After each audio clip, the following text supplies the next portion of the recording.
just through the highlights in the order of business this morning is that senators will be considering the political parties amendment bill. This is a bill that will be tabled for the first time in the Senate. This is after it was voted on by the House, that is the National Assembly.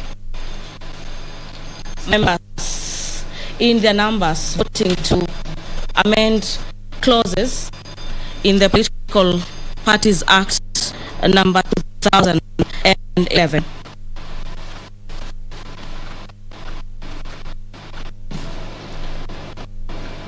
And so the bill now moves to the Senate, where senators will be considering that particular bill. This is the Political Parties Amendment Bill, Bill number 56 of the National Bill originating from the National Assembly. It will be tabled by the leader majority, and the order paper is that we still have some more amendments that some of the senators will be pushing from 27. The number now stands at 31. So we'll have 4 more amendments, new amendments introduced to the Political Parties Amendment Bill of 2021, and we'll be seeking to bring new live proceedings in regards to how that particular bill will be passing on the floor of the Senate. Other matters before the Senate this morning is the Kenya Medical Supplies Authority Amendment Bill, Senate Bill number 53 of 2021. It is a bill currently at the second reading, and so senators will be resuming debate on that particular bill. The mess has just entered the chamber, followed by the Speaker of the Senate, Honorable Ken Lusaka. I'll now be handing you over for the live broadcast. My name is Dadis Songai. Enjoy your viewing. Good morning.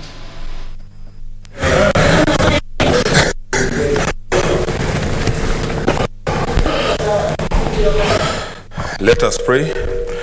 Almighty God, we beseech you to behold with abundant fair blessings as your servants whom you have been pleased to call to leadership positions in this republic. We seek guidance to treat and consider all matters that shall come under deliberation in a just and faithful a manner as to advance the peace, prosperity, and welfare of our country and of those whose interests you have committed to our charge. Amen.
Administration of oath.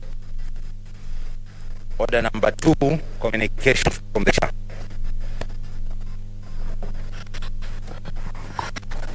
Honorable Senators,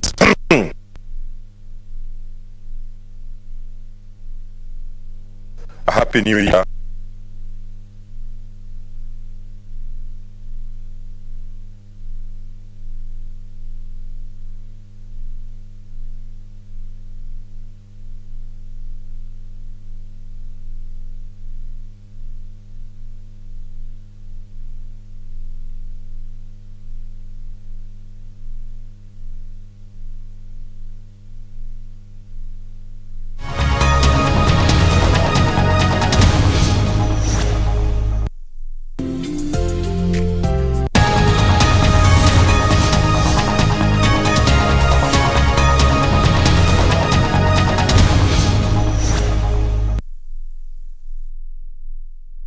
I appointed today, Tuesday, 11th January 2022, as a day for special sittings of the Senate. In the Gazette notice, I indicated that the business to be transacted at the special sitting today shall be consideration of 1, the Political Parties Amendment Bill, National Assembly Bill number 56 of 2021, 2, the Kenya Medical Supplies Authority Amendment Bill, Senate Bills number 53 of 2021, 3, the County Hall of Fame Bill, Senate Bills number 9 of 2021,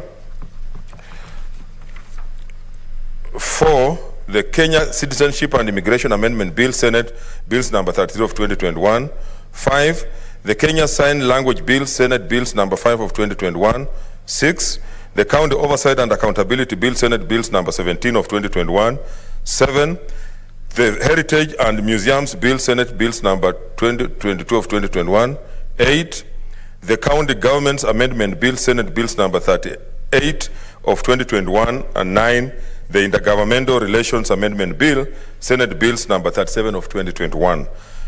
Honorable Senators, in accordance with Standing Order number 35, I wish to remind you all that the business specified in the Gazette notice and as outlined in the order paper shall be the only business before the Senate during the special sittings, following which the Senate shall stand adjourned until Tuesday, 8th February 2022 at 2:30 p.m. I thank you.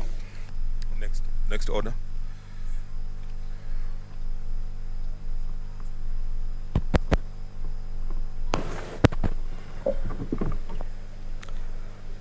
Order number 3, messages.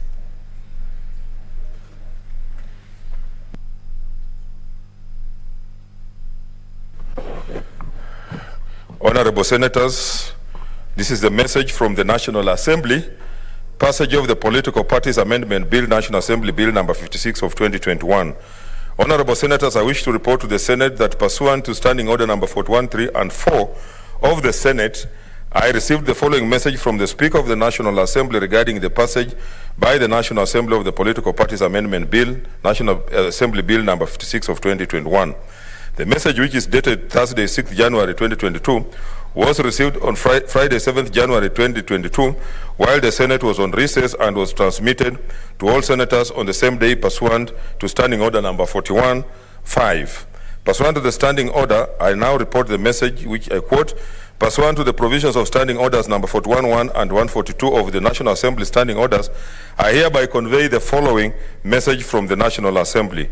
Whereas the Political Parties Amendment Bill, National Assembly Bill number 56 of 2021, was published via the Gazette Notice Supplement number 219 of 26 November 2021 as a bill concerning county government seeking to amend the Political Parties Act number 11 of 2021, and whereas the Political Parties Amendment Bill, National Assembly Bill number 6 of 2021, was passed by the National Assembly on Wednesday, 5th January 2022 with amendments in the form attached hereto. Now, therefore, in accordance with the provisions of Article 110 of the Constitution and Standing Orders 41.1 and 142 of the National Assembly Standing Orders, I hereby refer the said bill to the Senate for consideration. Honorable Senators, Standing Order number 157 requires that a bill originating in the National Assembly be proceeded with by the Senate in the same manner as a bill introduced in the Senate by way of first reading in accordance with the Standing Orders number 139. Honorable Senators, as you have noted, the bill is listed for first reading in today's order paper, and consequently at the appropriate time, the clerk will proceed and read the Political Parties Amendment Bill, National Bill number 56 of 2021, a first time. I thank you.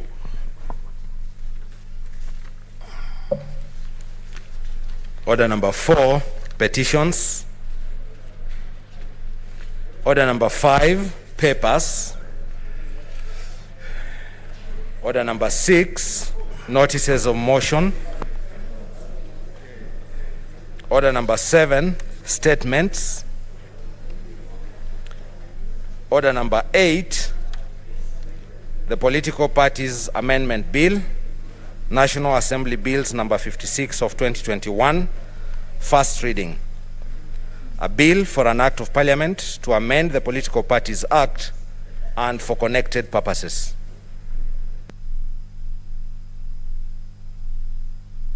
What's your point of order, Senator Murkomen?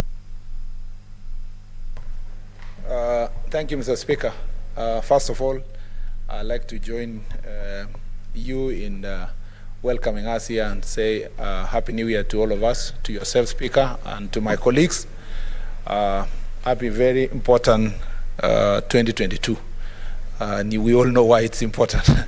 Number two, Mr. Speaker, this political parties amendment bill, I just wanted to ask you assurance. I know it's first reading. There's no debate. We still wait for the second reading.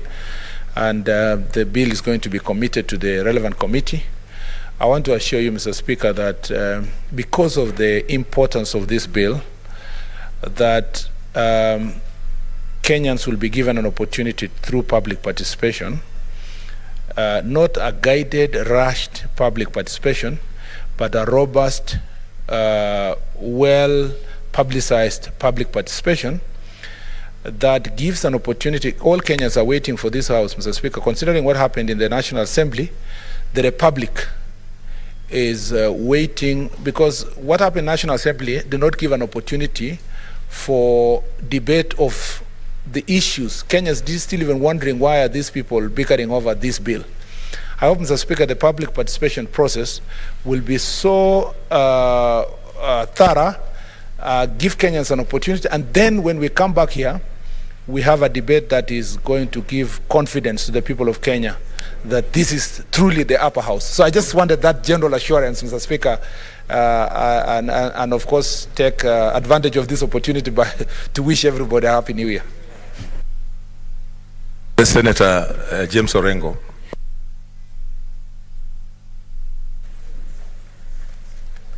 Mr. Speaker, I also want...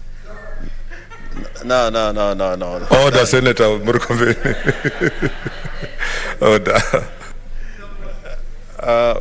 Mr. Speaker, I want to thank first of all, let me wish everybody a Happy New Year and hope that the rest of the tenure of this Senate we are going to deliver in accordance with our mandate and in accordance with the Constitution.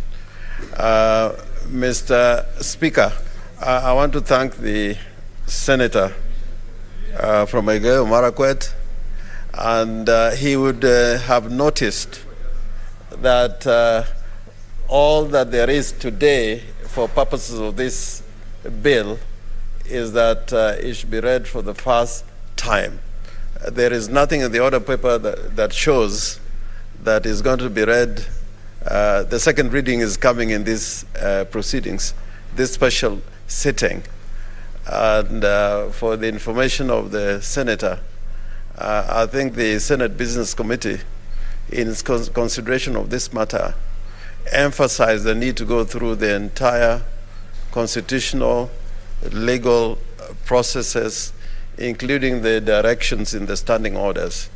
And the question of public participation, I think, is aware, and as every lawyer is aware, the courts have put a high premium on the question of public participation.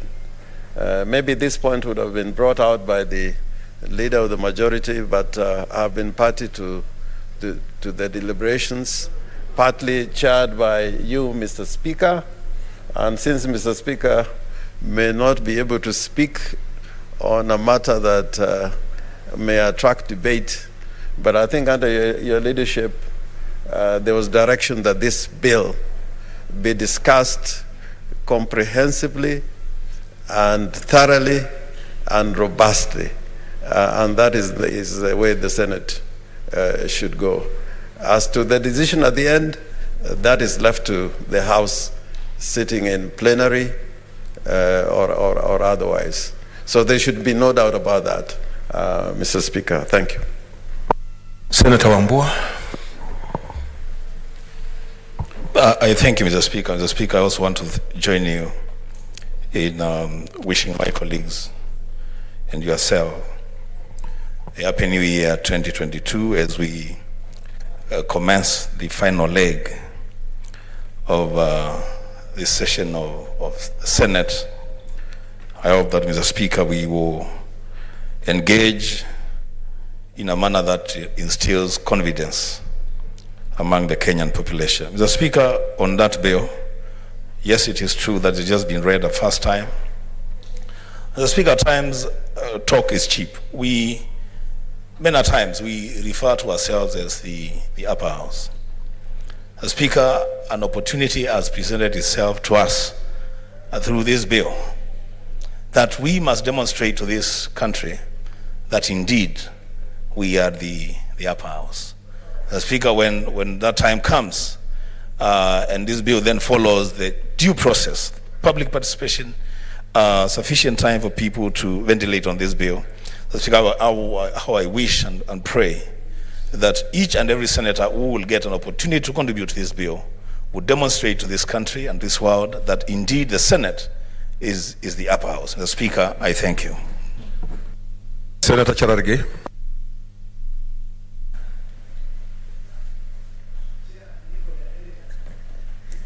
Thank you, Mr. Speaker. I also want to equally to wish our colleagues Happy New Year and all the best, because this is the year.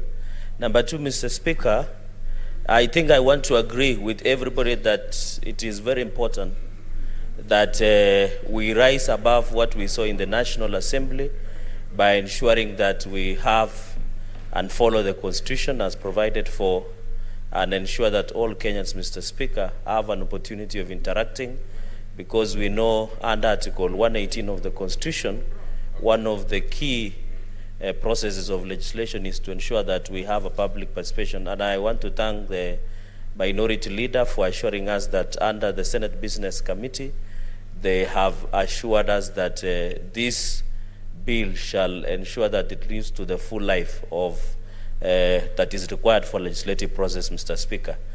Secondly, Mr. Speaker, and finally, I hope, Mr. Speaker, by the time either we come for the special sitting to debate, or even when the session of the House begins, the committee of JLAC shall ensure that we get the committee report early enough, so that when we are having a robust debate on the floor of the House, Mr. Speaker, the position, because the committee is part of the Senate and would really want to look at the report. And I hope, Mr. Speaker, the committee of JLAC made us proud when they did a report on the BBI document before it came to the House. So I hope when that report comes up, Mr. Speaker, it's sure that it is ready in time, so that our colleagues, Mr. Speaker, shall interact and ensure we participate properly, Mr. Speaker. And Mr. Speaker, I hope this House will not be a conveyor belt. I hope we should, through tooth and comb, to ensure that we go through the entire amendment bill and ensure that we give Kenyans opportunity. Mr. Speaker, I hope also colleagues who will have amendments, like some of us, Mr. Speaker, will have an opportunity of also having time to be able, at the committee of the whole, to give their input. Otherwise, Mr. Speaker, I hope to see this through. Let us give Kenyans what is legal, what the constitutional provides for, Mr. Speaker, so that Kenyans can stay as the Senate, because now everybody is watching to the Senate, and I hope we'll rise beyond our political interests and give Kenyans the best. I thank you, Mr. Speaker. Senator Kajwang Moses. Mr. Speaker, I also join my colleagues to wish you and the entire House a happy new year. Indeed, I hope it's going to be a happy new year, and I hope that many of our colleagues will be back in this House before the year closes. Mr. Speaker, on the point of order raised by Senator Murkomen, he probably is not just seeking your assurance to the House. He's seeking the assurance of this House to the nation, that we are going to rise to the occasion, we are going to live to the expectation, and that will surely be the upper house. Mr. Speaker, history is there, and history shows that whenever there was a crisis in this nation, this House has always risen to the occasion. In the last Parliament, around the same time, we were debating the election amendment laws, Mr. Speaker, and you do recall that there was a lot of acrimony that accompanied the consideration of that bill in the other House and outside there. Mr. Speaker, at that time, it was senators, and I do recall it was Senator Orengo and Senator who is now governor for Meru, Governor Kiraitu Murungi, who led a bipartisan team, who led a team that included Senator Murkomen, included Senator Mutula Kilonzo. So this House has risen to the occasion in the past, and there's no reason why it should not rise to the occasion this time. Mr. Speaker, another example is a BBI debate. Mr. Speaker, we are proud that this House has got a Justice and Legal Affairs Committee chaired by the Senator for Nyamira. Mr. Speaker, the Justice and Legal Affairs Committee told this House, especially people like Senator Kajwang here, they told us things that we didn't want to hear. They told us that some things were unconstitutional. And we told them that, fine, this is not a court of law, this is a political contest. They were vindicated by the courts of law. So I want to encourage the Justice and Legal Affairs Committee, speak the truth. Tell this House the truth, but let us make the considerations, let us make the decisions, because ultimately this is a House that makes political decisions. Mr. Speaker, as I finalize, I take note that because of the Christmas break, you gave directions that committees should be suspended to give some time for the clerks and secretariat and senators to reconnect with the electorate.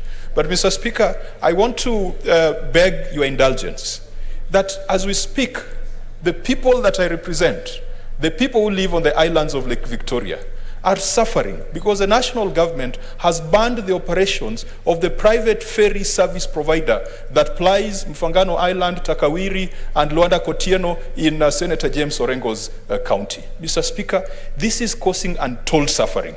I have not known how to deal with this matter since the Roads Committee is currently on holiday. And Mr. Speaker, I just want to beg your indulgence that you allow the Roads Committee a window of a week or two to call the CS for Transport and Infrastructure, CS Masharia.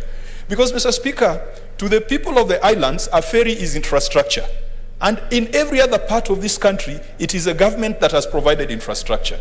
But to the people of the islands, it is private players who are providing infrastructure. There is no other example of marginalization than the fact that the people of the islands of Lake Victoria have to pay from their pockets, and they have to pay a lot of money to get infrastructure that is freely provided to other parts of the country. Mr. Speaker, as I finalize, that particular matter, where the Kenya Maritime Authority has banned the operations of that ferry, has also compromised the development of school infrastructure. We know that with the CBC, we need to be building schools, we need to be building classrooms for junior secondary school. Almost 7 secondary schools in Fangano Island, Mr. Speaker, cannot get cement, cannot get supplies, because the people of the islands get everything from the mainland. Mr. Speaker, I've seen the chair of the Roads Committee, the very able senator for Kiambu, and incoming governor of Kiambu, Senator Kimani Wamatangi, is here. If later on, even in your chambers, Mr. Speaker, you could give the orders that the Roads Committee be seized of this matter, immediately call the CS Infrastructure, so that the people of the islands, the people of Lake Victoria, can also be served with infrastructure just like other people in the Republic of Kenya. Thank you, Mr. Speaker. Senator Halake Abshiro.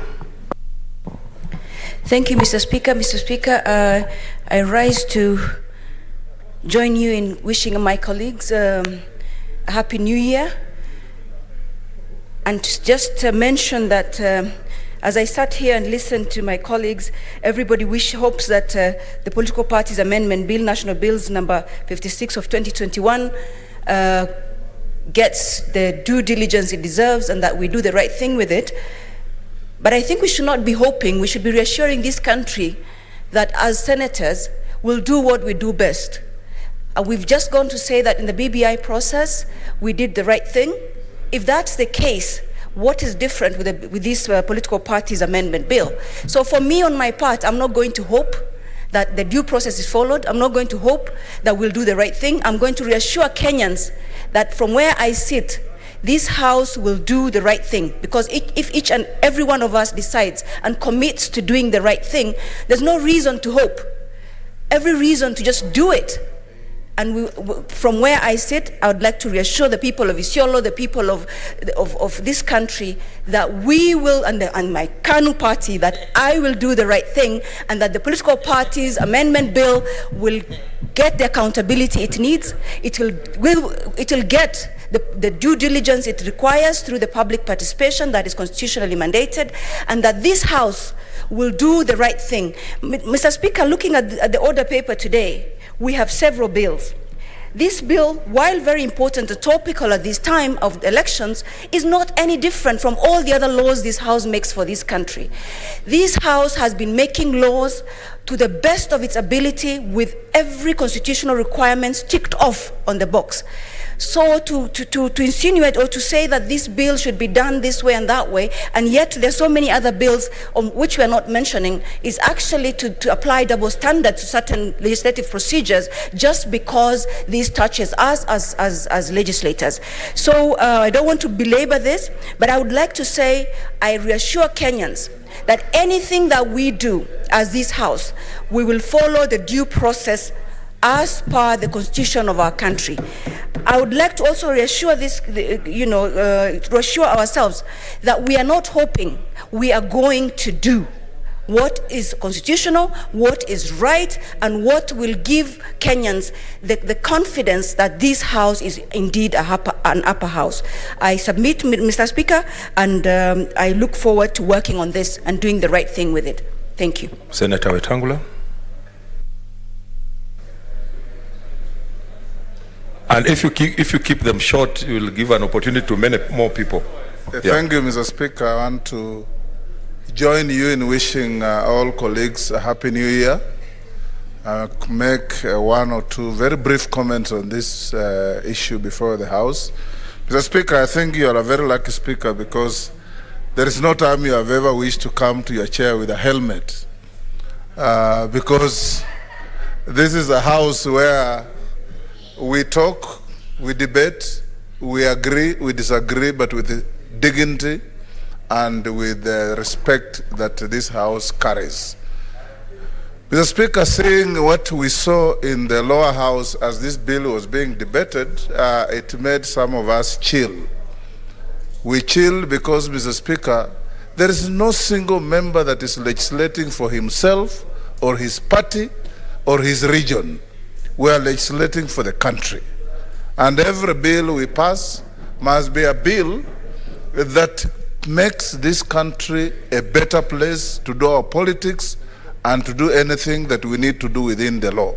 So as we start the process of this bill, Mr. Speaker, I appeal that one, we are not in a dash, there is no truncating of the process, so that due process is taken, public participation is undertaken, and public participation must be real so that Kenyans can also ventilate, as is required under the Constitution, on what they think of the content of the bill, and that members of this House will debate it freely, fairly, and pass a law for posterity, not for short-term fixes.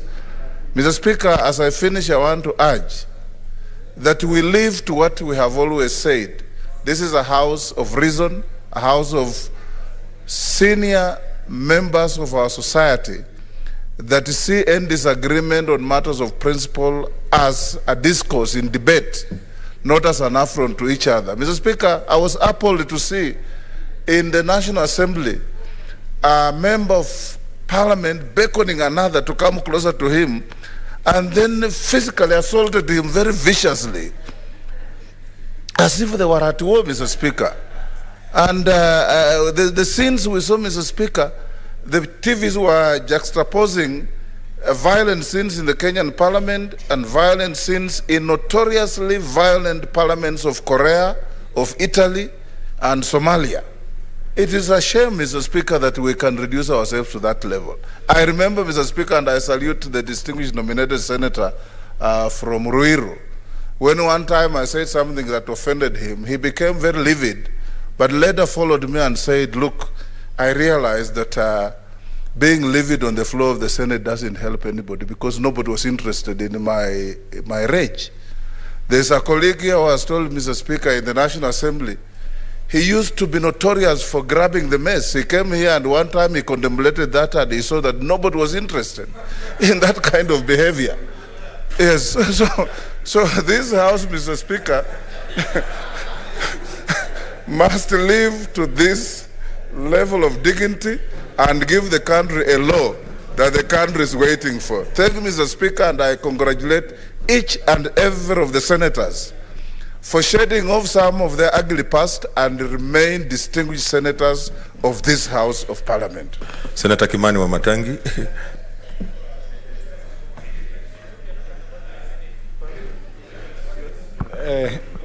Mr. Speaker, Happy New Year. and Happy New Year to all my colleagues. And I take the opportunity, Mr. Speaker, to wish all my colleagues a very prosperous and happy 2022. And because it's going to be a short one, Mr. Speaker, I believe that we'll make the most and best value of it for the few months that we're going to be here. Mr. Speaker, I happened to have come across a schedule that was done by the chairperson of JLAC somewhere in a sharing that we did. And Mr. Speaker, the question as to whether this House intends to give the full breadth and length of time and indulgence to members of the public for them to ventilate, to bring up their views, their memoranda to this House, Mr. Speaker, on this bill, is fully discharged by the schedule I personally saw that has been prepared for the Committee on JLAC by the chairperson, Mr. Speaker. Because I saw in that schedule, it spans all the way from the 13th, Mr. Speaker, all the way up to the 25th, Mr. Speaker, when the committee, I believe, intends to lay the report here. And for any member of public, any member of this House, any interested group, I believe they can take the advantage of that time and bring their views here, Mr. Speaker. On the other hand, Mr. Speaker, I've had an opportunity to have a discussion with many members of the public who have been curious as to what has been happening about this bill. And part of the big question that has been on the Kenyans' minds is, Mr. Speaker, why were people fighting? If you ask members of the public, do they really understand why people are boxing? Very few people understand what the real reasons were. And as you know, Mr. Speaker, when such drama is created around a piece of legislation that is before the House, members of the public get anxious. But unfortunately, this time, that anxiety could not be justified by reasons that would make members of the public follow. And the reason I say that, Mr. Speaker, is because members of the public now are happy that this bill is before the Senate, because when it comes to the Senate, they have an opportunity to now contextualize and understand what are the real issues. Because here, if there is one thing that is clear to everybody in this country, is that this House has discharged itself in the manner that we conduct our business. That when that kind of law comes here, people will be able to understand what the law is all about, Mr. Speaker. A few days, Mr. Speaker, when the leader of the majority in the National Assembly was on national TV, and he was answering questions from one of the anchors, and he was asked, so from here, what happened to the bill? And I was amazed. You know, he made a comment, and he said, we have now finished with the bill, but unfortunately, it is going to the Senate. And you know, I was aching to get an opportunity to understand from the leader of the majority in the National Assembly, why does he think it is unfortunate that the bill is coming to the Senate? And maybe I would only imagine that he made that kind of comment out of maybe context, or probably a word that slipped off his mouth, Mr. Speaker, because when the bill comes here, then we are sure that the bill will get justice. Mr. Speaker, as a winder, I want to urge my colleagues, Mr. Speaker, that during this debate, and I hope towards the end of this tenure of this House, Mr. Speaker, that probably yourself, as the Speaker of this House, just as the other arms of government do, that they have a terminal report that they do to show and tell members of the public how they have done their business, that you can get an opportunity, Mr. Speaker. And I believe when you get to write, even maybe in your memoirs, the kind of house you presided over, this House has been a sober house. The record of the Sergeant at Arms in this House is clear, that he has never had to deploy anyone to come here to stop any member of this committee, of this House, Mr. Speaker, from misbehaving or engaging in violent activities. Mr. Speaker, lastly, I have heard the Senator for Homa Bay, my good friend Senator Kajwang, And Senator Kajwang, because you're my friend, before, when we used to be on opposite sides of political belief, I'm glad that some of the discussions we had, you remember when we were going to the elections in 2017, we could have been maybe the few who are on record here, because we had imagined at one time that if we wrestled here and were seen carrying the mess, yes, through the Speaker, certainly. No, I was saying, Mr. Speaker, that me and the Senator for Homa Bay probably would have been the ones that would have been only on record here, because there was a time we were on opposite sides of political belief, and as we went to the elections in 2017, there was a time we had thought that we would do a bit of wrestling here and take the mess, and members of the public from both sides of where we come from would vote us in. But that never came to be. That never came to be. And so now we are looking at things in a different way, and I'm happy that it's that way. I've heard you and what you've said about what's happening in the county of Homa Bay and across the county of Siaya. And as you know, every time, Mr. Speaker, when such an issue has come, I have risen to the occasion.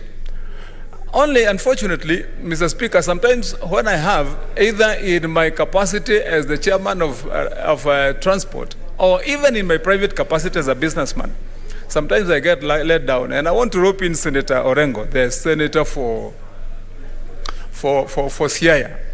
Because Senator Orengo, when I was called to take action, when disaster struck in your county, when a few people were buried in a pit, I moved and swung into action urgently by deploying equipment to come and help excavate. The excavators that you saw there doing the work were deployed by myself.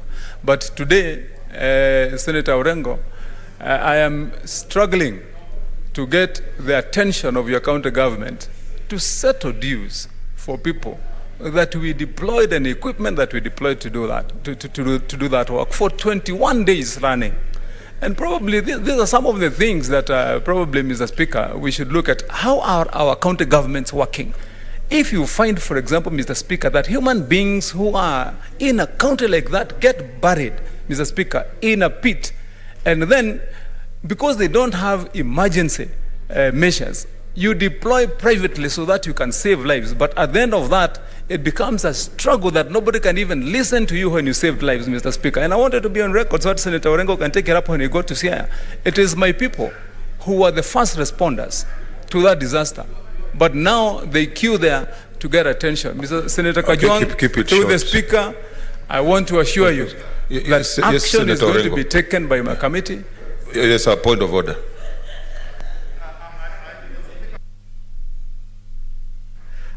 But we must not let this debate drag into other issues. Because, like Senator Wamatangi is bringing a point which may attract debate. Because if he's doing business with Siaya County and is not paid, and he's seeking help from me, he should come to my office and I know you and money. I know the central issue may not be life, it may be money, and that we can settle in the office. But Mr. Speaker, I was just thinking, let not this debate derail into other things. It's a special sitting. And probably, since we were working on the basis that there are doubts whether or not we are going to comply with the Constitution and the standing orders, maybe Mr. Speaker, you should make it clear at this stage that the bill stands committed to the legal committee. People can continue to comment, but if it comes from the Speaker that indeed we are going to comply with the standing orders on the Constitution and decorum will be observed, then probably people will talk less, or if they talk, they'll talk on the knowledge that nobody is going to shortchange anybody. But Senator Wamatangi, I've acted for you before. If you want to give me instructions, I can advise you how to go about it. Okay, Senator Wamatangi, please wind up because I want to make a ruling on this. Mr. Speaker. Senator Orengo, thank you very much, Mr. Speaker. Through the Speaker, I was not giving Senator Orengo instructions. I was bringing to your attention some of the things that you may want to take up so that the county government of Siaya may serve the people of Siaya as they should be. Mr. Speaker, I just want to end up by assuring Senator Kajwang, and I hope that you intervene, Mr. Speaker, upon the request by Senator Kajwang, because it is a matter of importance too, that the people of Homa Bay and within that region are able to move at this time, and especially the quick action of my committee to ensure that the services desired by the people of that county are rendered. So, Mr. Speaker, I thank you, I appreciate. Senator Orengo, we can have a discussion later. But in the meantime, let the county government of Siaya also serve the people. And I know you are a good man in interfering.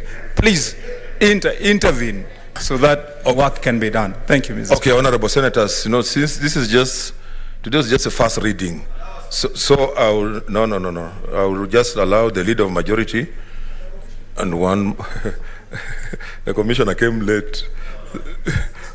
Okay, Senator Bogisho. Thank you, Mr. Speaker. Speaker, let me just begin by saying Happy New Year to yourself and Happy New Year to my colleagues. Speaker, I would like to join everyone in welcoming everybody back, albeit because of special sitting. And I hope, Mr. Speaker, that this opportunity of fellowship will be used again to renew acquaintances and renew our fellowship together. Speaker, it is not, we are here to do more than just the political parties bill. The political parties amendment bill is just one of the things we are here to do. We have lined up a number of other businesses, a number of other bills. There will be committees of the whole House and so on lined up. And so, Mr. Speaker, let me just encourage members that within the time of a special sitting that has been called, let us maximize and do our best.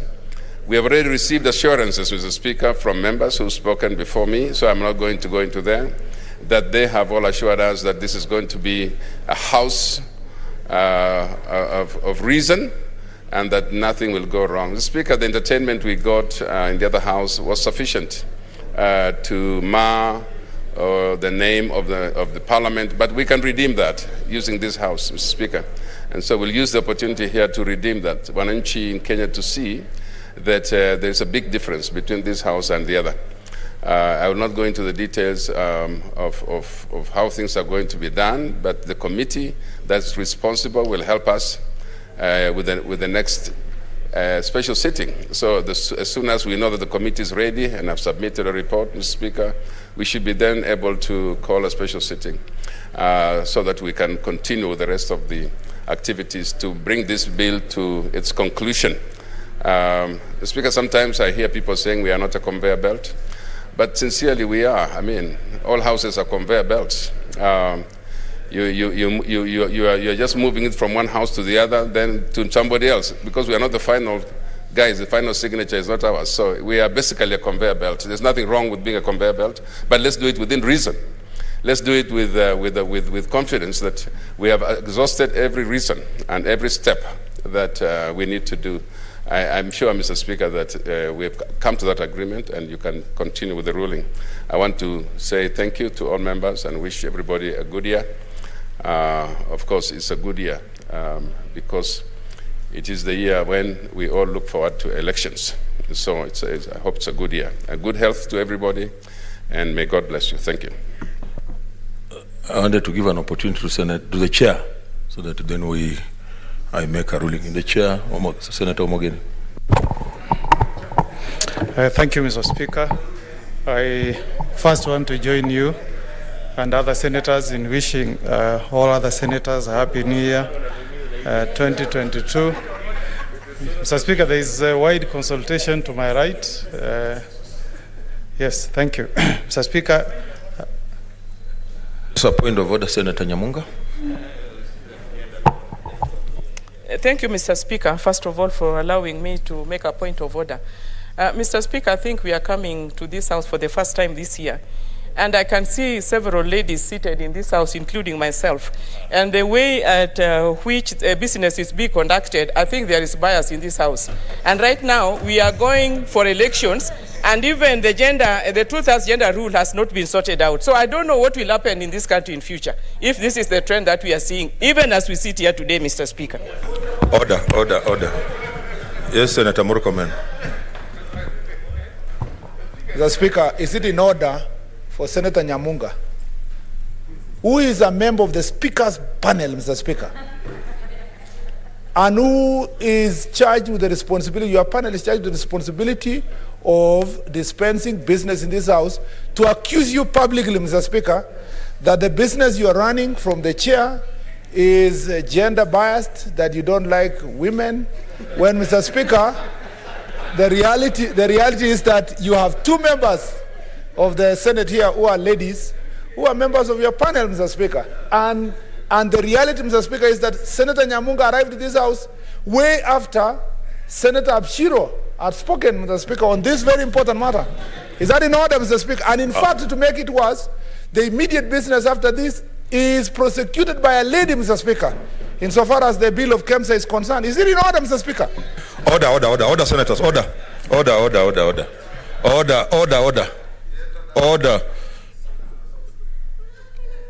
As I sit here as the Speaker, I can also see who has keyed in. For example, Senator Nyamunga, before you, there is Nderitu, Naomi, Zani, Mazayo, Haji, then yourself. So I don't see where gender biasness comes in. I've tried my level best to balance out. And I've said this is just, I know we have been on recess and people are looking forward to, you have not been talking. So there is that anxiety to talk. You are going to get an opportunity to talk when the time comes in a substantive manner. So just allow me to let the chair finish so that then I can make some comments and move on. Yes, Senator Morgan. Thank you, Mr. Speaker.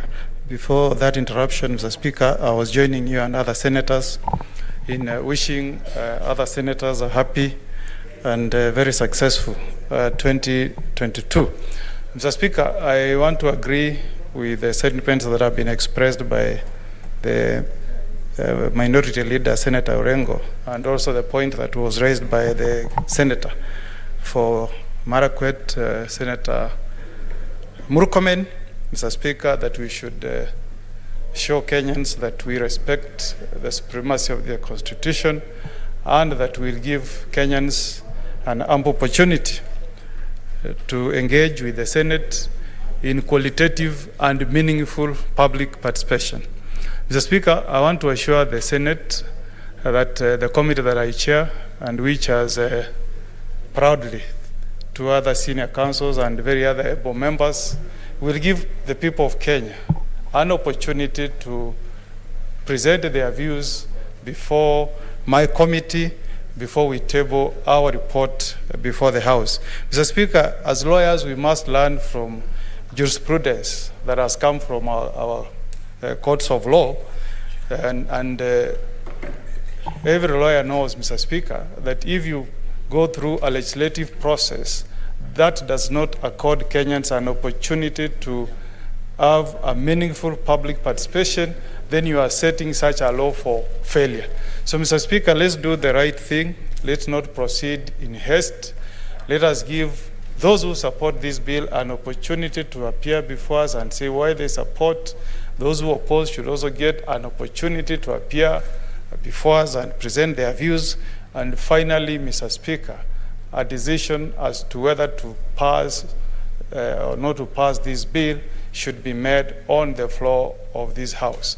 Mr. Speaker, I have no doubt that this Senate will continue with the rich tradition that I've seen for the 4 years I've been here, which is to allow senators debate on issues and not to reduce this House into a boxing arena like what we saw on the other House. At the end of the day, Mr. Speaker, the minority should have their say and the majority their way through proper voting on the floor of this House. So I want to assure this House, Mr. Speaker, and the Kenyans that given an opportunity, we will send out invitations to stakeholders to present their memorandum before the committee.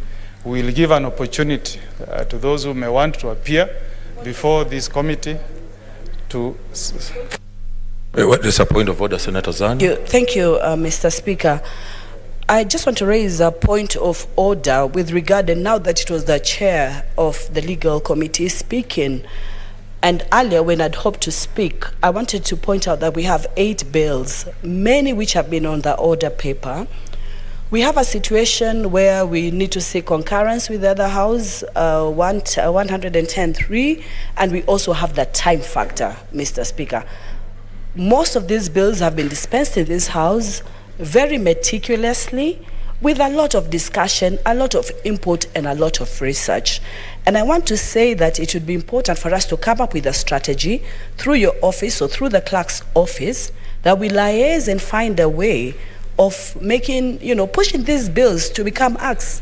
Because I think later on we'll be given the data of how many bills we have from the Senate and how many we have from the National Assembly. Mr. Speaker, I'm speaking now because I thought it's important for us to seize the moment. And I think even as we deal with this bill, we can also deal with the other bills and just be very conscious about time. We know it's a political year and we know it's a short year. Thank you, Mr. Speaker. Thank you very much, Senator Mogeni. So, Mr. Speaker, let me not take a lot of time on this, Mr. Speaker.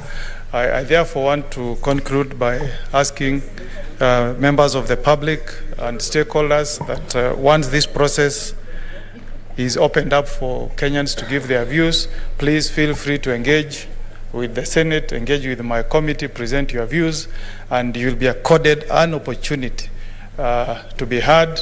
And the committee that I chair will finally make a report to this House and allow senators to debate and make the final decision on the fate of this bill.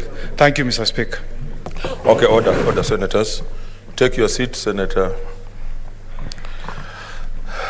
So, honorable senators, the point of order that was raised by Senator Kipchumba Murkomen is an important one. And the honorable senators essentially recognized that the political parties amendment bill has been read a first time today, and that, as we all know, this is neither a debating nor voting stage for a bill. So Senator Murkomen, however, sought the assurance of the Speaker to senators and the whole country that due process, including public participation, will be observed in the disposal of this bill. Honorable senators, virtually all other senators who have spoken to the matter have sought the same assurance. Those who have spoken to the matter include the Minority Leader, Senator Orengo, Senator Enoch Wambua, Senator Moses Kajwang, Senator Cherargei, Senator Shiro Halake, Senator Watangula, Senator Wamatangi, Senator Bogisho, and lastly, Senator Mogeni. So, honorable senators, I would like to echo the words of Senator Orengo, Leader of Minority, on this matter, that the Constitution and the standing orders are very clear. The courts have also ruled on this matter. There are also precedents and practices which guide this Senate. So I would like to assure this House that there is no intention to depart from the Constitution, the laws, and the standing orders. The Senate and the country can be assured of that. Honorable senators, for now, I urge you to note that the pursuant to Standing Order number 141, this bill having been read a first time, it stands committed to the relevant committee, in this case, the Justice, Legal Affairs, and Human Rights Committee, for processing in the usual manner. Next order.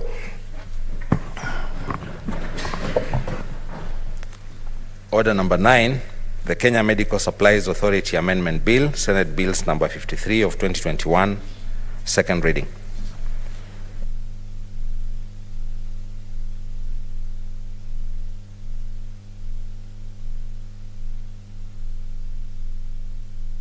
Senator Shionka, now this is your time to shine. You are looking forward to. Thank you, Mr. Speaker, and I want to wish everyone a happy new year, including other Kenyans who are watching Senate proceedings right now. Mr. Speaker, pursuant to the provision Standing Order 41, 1 of the Senate Standing Committee, that the Kenya Medical Supplies Authority Amendment Bill 2021 be read a second time. And Mr. Speaker, I want to say that With this bill, there are a few amendments that I proposed as an individual, and during my time in the Health Committee, Mr. Speaker, whenever the officials of the county assembly or the county government appeared before the committee when I was in the committee, they used to have a problem and they used to complain a lot when it comes to the fill rate of the Kenya Medical Supplies Authority, that is the KEMSA. Mr. Speaker, the counties, as we stand now, there is a problem when it comes to KEMSA, and it is not able, the KEMSA is not able to meet all the demands of the products and the requisites that the counties place before the KEMSA as an authority that is mandated to supply trucks and products that are supposed to facilitate the facilities when it comes to our patients. Mr. Speaker, the counties, we were informed that the authority has never been able to meet the requisite, and as a result, the counties are forced to supplement the supply through other sources, including the MED, that is the Mission for the Essential Trucks, just to meet the demand. Mr. Speaker, recall national without the concurrence of the Senate, and the amendment were then proposed were to favor the Kenya Medical Supplies Authority Act law that is now is a law. And looking at the Senate, we look at the matters that looks at health being a devolved function. And Mr. Speaker, my amendments here are in section 4, whereby we are looking to seek or to repeal the Kenya Medical Supplies Act that is illegal to procure the medical. It is very hard that counties are getting it difficult, and if they have made it a mandatory that the authority, if any county then procures trucks and medical supplies from any other other than the KEMSA, there's a penalty, and it provides also a penalty of the fine not exceeding 2 million shillings, which is really not something that we can encourage in Kenya today. Mr. Speaker, the provision has been a source of anguish, for the counties who have fallen short of the trucks, fallen short of the medical supplies in the counties, and even with COVID right now, we have seen it, Mr. Speaker, a problem when it comes to the increased demand of the patients, especially when we had when we were at the peak of the COVID-19, where the country rushed through the KEMSA to procure more trucks and to procure trucks so that they can meet the demand, and this resulted into corruption because the KEMSA had to look for an alternative supplies, and even the taxpayers' money were utilized in a way that we could not understand the systems that were put in place. And we still have we had the problems, we had the cases in court, and even right now we have the so-called the COVID millionaires. Mr. Speaker, my amendments are very easy. It is just to give the KEMSA, the county governments, an authority so that they can procure trucks at their own time, at their own demand. And I know very well that when it comes to standards of the trucks that are going to be procured with these counties, I know we have that takes care of the standard and the quality of trucks that are supposed to be procured in the country. And it is my urge that, Mr. Speaker, that the proposed amendment be revised and revise the situation so that they can put the KEMSA, the counties in a state whereby most of the patients who come in the facilities or who emanate from the facilities, the counties are able to have the data. They have the data already. They know the disease and the conditions that come with the patients that come from various counties. So they will be in a better position to procure these trucks, to procure the product without necessarily looking at the KEMSA to give them directions. I know in Kenya right now, KEMSAs have regional KEMSAs or supplies centers. But if you look at even those centers, there is what we call the push system. And Mr. Speaker, you have been a governor, and you got a lot of problems when it comes to purchasing these drugs. And because it bypassed the Senate, and we were not given an opportunity to look at this particular bill before it was ascended, and there was no concurrence where the Senate was supposed to be given an opportunity. It's my prayer that through this bill, even the members who are going to contribute to this bill, let us allow this bill so that the counties that are going to procure these bills, they be allowed without any constraint, without the bureaucracy that we are seeing in the KEMSA. They be free to procure the bill, to procure the medicine, to procure the product without many bureaucracies, without spending a lot of taxpayers' money and enriching few people in Kenya.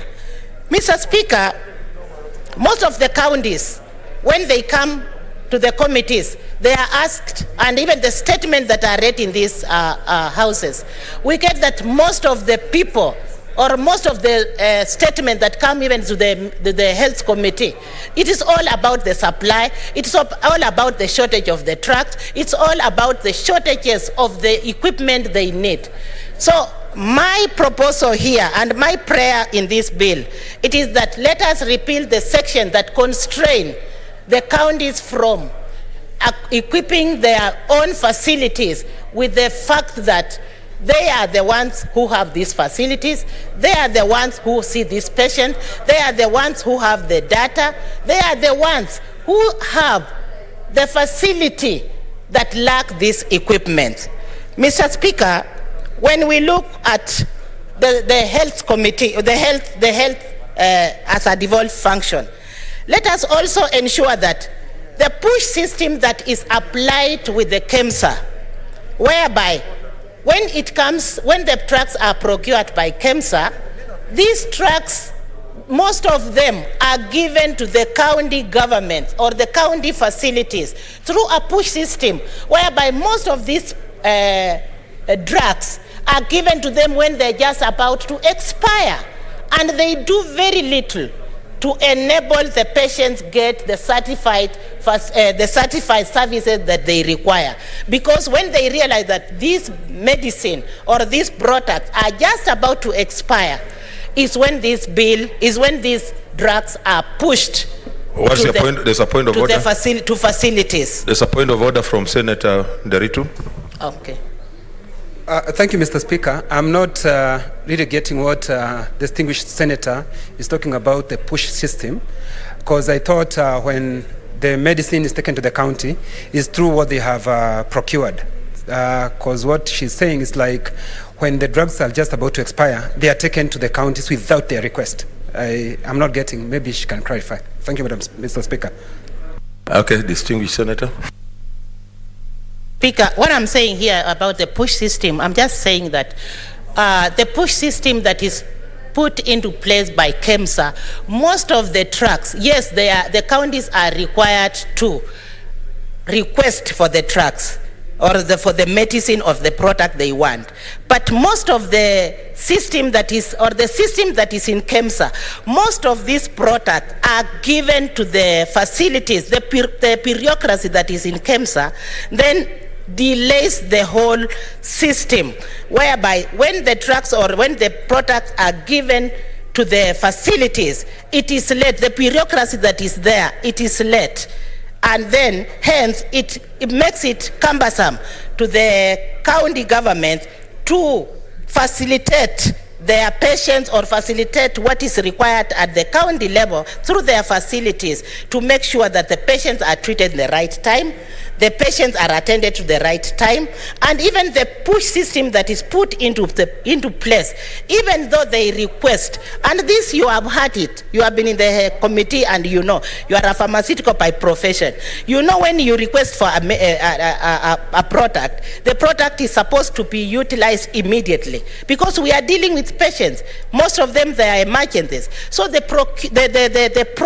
talking about the whole process. The process is cumbersome, the process is long, and by the time this medicine are reaching the required people or the clients, it's late. The procurement system is very late, and so it is just we are trying to, what we are appealing here is that we are standing with KEMSA, yes, but we just want to complement the KEMSA that let the county government be in position to procure their own drugs without tying so many strings to it, so that every permission is given by KEMSA, so that everything they request the KEMSA to do for it. So we are just trying to facilitate, because this is a function of the county government. So they should not tie it to one central area, whereby when it is an emergency, the procurement system is delayed. Mr. Speaker, I also want to say that when the law, such a law then comes in place, let us allow the Senate to digest, especially when the function is, or when the function is a devolved function. The ability of the authority to meet these requisites, it has really jeopardized the rights of health under Article 43 of the Constitution. And everyone has a right to get medical facility, has a right to health. And the position that the KEMSA has put Kenyan people, it has really compromised nearly everything. And everything is delayed, and the people are not able to get these facilities. And as I've alluded earlier, we have looked at what has happened in COVID. Corruption was too much. We came here, we looked at it, we came up with bills, we came up with acts, we came up with the Acts Amendment. And when you look at what KEMSA did, it was just turning a few people into millionaires because they were hurrying up a system that was supposed to assist Kenyans. Therefore, as a result of the rise demand, or the increased demand that was supposed to, the country was supposed to deal with, we had corruption in it. And the amendment that I'm just putting across, it's important that if we support this, the counties will be relieved of its responsibility of going through the KEMSA as one central area or control system that will compromise the delay and the refill system that we are experiencing.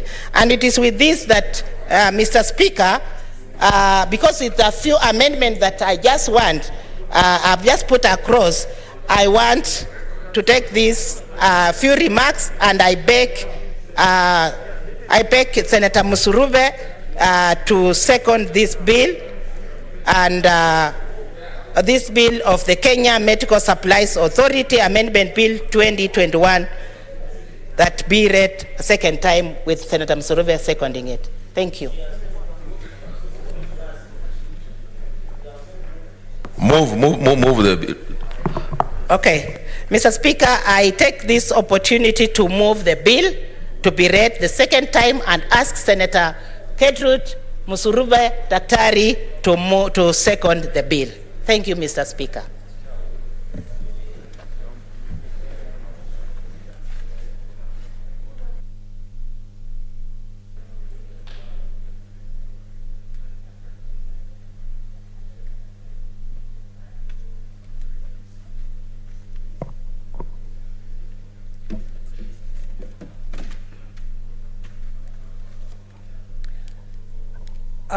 Thank you, Honorable Speaker, for this opportunity. And Honorable Speaker, allow me first of all to wish you a happy new year, and together with my fellow senators. And Honorable Speaker, I want to thank Senator Shionga for coming up with this bill.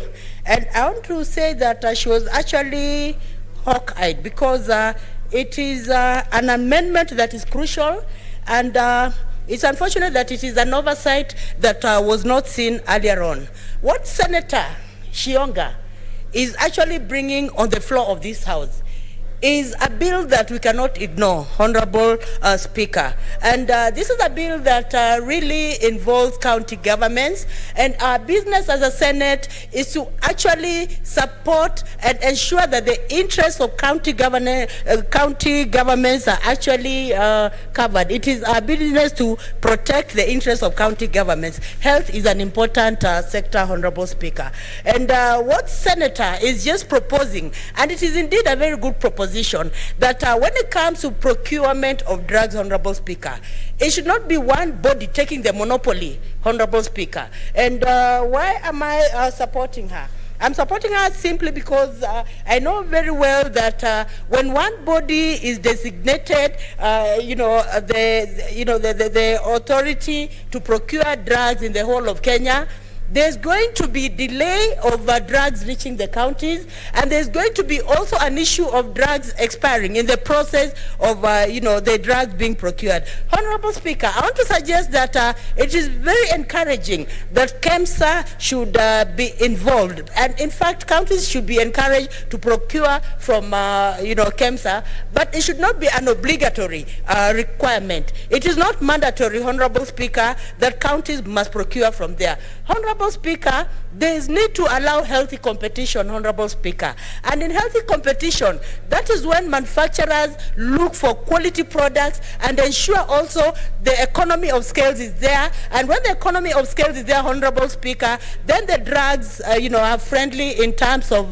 prices and in terms of quality, Honorable Speaker. And I must say, Honorable Speaker, and it is something that is very clear, that when you go to many county hospitals, you will find that drugs are an issue, Honorable Speaker.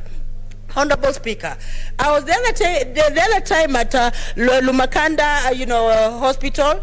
It is actually a referral hospital, but it is unfortunate that drugs are not there. Patients was being referred elsewhere to procure drugs, Honorable Speaker. And Honorable Speaker, when it comes to health, the government should not compromise the lives of Kenyans, because Kenya is one of the signatory, states that actually one of the state parties that signed the health requirement internationally, that they are going to ensure that 15% of monies go to the county for the purpose of health, Honorable Speaker. So if 15% of the national money is going to counties, Honorable Speaker, then the counties should be given the monopoly. They should be given the authority to ensure that they're looking for quality drugs, they're looking for better competitive agencies in supplying drugs, Honorable Speaker. And I want to say, Honorable Speaker, if there's only one organization in the name of KEMSA supplying drugs, there's a danger of people being corruptible, Honorable Speaker, because the system, will not be structured in such a way to ensure that, those who are procuring are not safeguarded. Honorable Speaker, there's going to be there's going to be malpractice in procurement of drugs if only one organization is doing this procurement of drugs, Honorable Speaker. And Honorable Speaker, transparency also and accountability will be compromised. And this should not actually be the case. There's need for a Senate to ensure that there's transparency, accountability in procurement of drugs, Honorable Speaker. When it comes to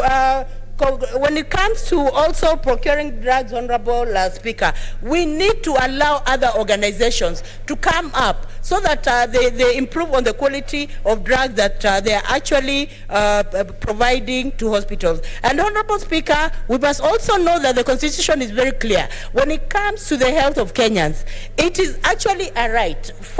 Article 43(1) says very clearly that it is actually a right when it comes to health. Every Kenyan has a right to... Let's consult in low tones, honorable senators. Let's consult in low tone. Thank you, Honorable Speaker. Every Kenyan has a right to the highest attainable standards of health.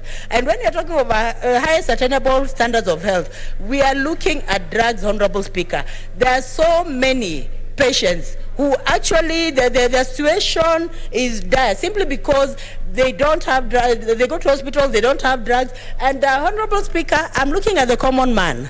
I'm not looking at the Kenyan who can afford drugs. I'm not looking at that Kenyan who can afford money to go to India, Europe and other places for treatment. I'm looking at the mass of Kenyans, the individual common man who really wants that drug but is not able to afford, Honorable Speaker. So I want to say, Honorable Speaker, the government should just allow that competition. And the competition is indeed healthy, because if there are many, players in the field that are supplying drugs, then the players will compete to ensure that they're able to meet the supply and demand of drugs, Honorable Speaker. As you're speaking right now, Honorable Speaker, KEMSA is not able to supply, to meet the demands of, supplying drugs to the entire nation, Honorable Speaker. So I want to say, Honorable Speaker, this is not a mean amendment. It is an amendment that is very crucial, and the issue of also getting permission from KEMSA to procure drugs elsewhere. It is, this is already a loophole, because, Honorable Speaker, it will lead to corruption. Because if you are supposed to ask for permission in order to procure drugs, then even the KEMSA bosses will be corruptible, simply because somebody will go there with, supplying drugs, will corrupt someone, and he's given the letter to procure drugs. So, Honorable Speaker, I want to suggest and hope that my fellow senators are going to support this bill by Senator Shionga. The amendment is important. The amendment is going to help quite a number of Kenyans, Honorable Speaker. Because if we do not do that, Honorable Speaker, drugs will not reach the county governments. And as a Senate, we must ensure that we protect county governments, Honorable Speaker. And in protecting county governments, we must protect the lives, the health of Kenyans, Honorable Speaker. There are millions and millions of Kenyans in the counties. And we must ensure that these millions of Kenyans are protected, that drugs are procured by anyone, as long as, for example, maybe KEMSA can just come in to test the quality, to ensure that the quality is the right quality. So if it comes, if it comes in as a body that is going to ensure that quality is not compromised, then that is okay. But if it's coming in as a body that must obligatory, supply the drugs, then that is not really in good faith, because even in business, we must allow healthy competition. Even in business, we must allow people to come up with their products. And from the various products, then we look at the best option, pocket friendly, and so on, Honorable Speaker. And even as I support this bill, Honorable Speaker, I want to call upon county executives to really ensure that they're doing what they're supposed to do in terms of ensuring that they cater for health. Honorable Speaker, it is unfortunate that when you go to many counties, you will find that, hospitals are, compromised. Honorable Speaker, even where I come from, and I'm not shy to say this, hospitals are in a pathetic state, Honorable Speaker. You'll find even many of the, facilities, you'll find the hospitals are not maintained. There is no water. Patients are just, even vehicles are not there, Honorable Speaker. Even ambulances are not there, Honorable Speaker. So in an event of an emergency treatment, Honorable Speaker, it means that patients have to go to either Eldoret or Kakamega, Honorable Speaker. But we need to ensure that service is delivered to common mwananchi. That mwananchi in Lugari, that mwananchi in Lumakanda, that mwananchi in Chevaywa, that one in Luandeti must get the right service, Honorable Speaker. And I've seen many people in Luandeti suffering because of lack of medicine in hospitals. I have seen many in Lumakanda going to health hospitals and being turned back and being referred to go and buy drugs, Honorable Speaker. And it has happened even in Chevaywa, Honorable Speaker. I do not want to see the people of Chevaywa, Honorable Speaker, wanting to get medical attention, but they're not getting, Honorable Speaker. Senator, I hope you're not using this platform to campaign for your for re-election. Honorable Speaker, Okay. Honorable Speaker, I beg your indulgence. I was just giving empirical evidence of what I've seen, Honorable Speaker. Just allow me kindly. So I want to say, Honorable Speaker, when it comes to the issue of drug provision, I want to call upon county executives to ensure that all those small hospitals, those that are closer to Wananchi, are actually maintained. Their drugs, their even personnel, Honorable Speaker. And I have to say, Honorable Speaker, in some of these hospitals, you'll also find that the hospitals are not in charge of NHIF, such that when the money is paid, they cannot manage. It has to go back to to the county executives, Honorable Speaker. We must ensure we are protecting that Kenyan. We must ensure that Kenyan in Baringo, that Kenyan in Kitui, that Kenyan in Lugari, Lumakanda, Luandeti, and everywhere else gets services delivery, Honorable Speaker, because their future lies in what we say as a Senate, Honorable Speaker. And we must say the right thing to ensure that there is service delivery, Honorable Speaker, to the common man, Honorable Speaker. And even when mothers are going to, to give birth, Honorable Speaker, it is just honorable. It is a honorable activity to ensure that they are drugged, so that when mothers are giving birth, they do not, end up dying simply because of, lack of drugs, simply because of the right medics, Honorable Speaker, to take care of them, Honorable Speaker. There are many mothers also who even give birth on the roadside, Honorable Speaker. It should be a thing of the past, Honorable Speaker. Hospitals must even have ambulances. Hospitals must ensure when it comes to emergency, treatment, it needs actually to be taken care of. It needs to be factored, Honorable Speaker. In many hospitals in Nairobi, I've seen that if there is an emergency, case, there's an emergency room where even patients are actually attended to, Honorable Speaker, and the drugs are there for emergency cases. But when you go to most rural parts of Kenya, Honorable Speaker, this is not the case, Honorable Speaker. You'll find even from the word go, when you enter at the gate, there's already a question mark. You just see that there is no life that is going to be saved here, Honorable Speaker. We must get out of that issue, Honorable Speaker, that get out of that issue of not taking care of our patients, Honorable Speaker. As Kenyans, we need Kenyans who are healthy. For a healthy nation, we need our Kenyans to be healthy. For a healthy nation, we need also everyone to be healthy, Honorable Speaker. And I want to see even those residents of Lugari being healthy, Honorable Speaker, so that they can even participate, Honorable Speaker, in the development of this country. Honorable Speaker, thank you for this opportunity that you've given me, and I second the bill of Senator Shionga, and I hope the bill also sees the light at the end of the tunnel. Thank you, Honorable Speaker. I beg to second. I propose a question, which is that the Kenya Medical Supplies Authority Amendment Bill, Senate Bills number 53 of 2021, be read a second time. Senator Nyamunga.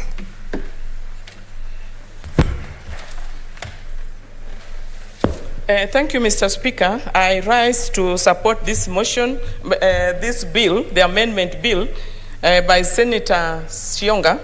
The reason why I support this, because I think it is very timely and it's very important that this amendment is made, and I believe that it's going to pass through this House. The reason why I'm supporting this is because we know that health is a devolved unit. And once you devolve a function, it is also important that you give it the authority that it requires for it to function properly. Health is very critical for the development of any nation. If people are sick, there's nothing that can happen. Even the economic development cannot take place. So I want to support this bill because if we take one authority, that is KEMSA, to be the one who is in charge of drugs and all supplies, and yet we know very well that KEMSA has a history. First of all, we know what happened in the leasing of equipment. So many equipments were taken to different counties. They did not ask for those equipment. Some of the equipment did not even could not be housed. And if they could be housed, there was no power, even three-phase power to operate the machinery that was imported and given to counties without them asking for. Some of them did not even have the staff to take care of, to manage the equipment. And this has been a very big problem. We have talked about this for a very long time. We've never gotten any reasons and any answers to this type of unilateral happening by just one authority. So I think that if we allow the county governments to be in charge of every equipment that they need or the medical supplies that they need, it will be very important for the running of our counties. KEMSA also has a problem and a history on how they handle the COVID drugs and the COVID equipment. And we all know that the country lost a total of over 6 billion. A lot of equipment was procured and still lying at KEMSA even right now. And 6 billion is a lot of money. If the counties would have been allowed to import the equipment or the drugs directly, I don't think we would be suffering or we would be wasting or equipment would be lying and supplies would be lying in their storehouses at this hour. So I want to support this, that the county governments must be given a leeway. They must be given. They should also be prepared. Health is devolved. Let us devolve everything. As to whether they will utilize whether they will do it in a proper manner, because right now that's another thing to talk about. But what we say is that let it be devolved, let the functions, let the county governments manage. They have doctors, they have proper procurement departments that should be able to deal with the medical supplies. And they can only buy what they need. Right now, there's a lot of shortage in the county governments, in our dispensary and hospitals, all over this country. And we all know that Kenyans are suffering because of lack of equipment, lack of drugs, because the medical supplies take a lot of time. And sometimes there is also delay in releasing some of these things to the county government. So, Mr. Speaker, I want to say that I support this amendment, and it's very timely and very critical. We need to support our people. We need to make sure that our people are taken care of. When you go to the hospital, you should be able to get all the equipment that you need, be it x-ray, whatever it is, and also after treatment, you also need to be given proper drugs. Even if you are to buy, yes, let it be there, but let us not turn our sick people away because we don't have drugs to take care of them. So, Mr. Speaker, I support this amendment. Thank you. Okay. Senator Rakab Shiro. Thank you, Mr. Speaker. Mr. Speaker, I rise to support this amendment bill and congratulate Senator Shionga for this timely and very well thought out amendment that she has brought to the KEMSA bill.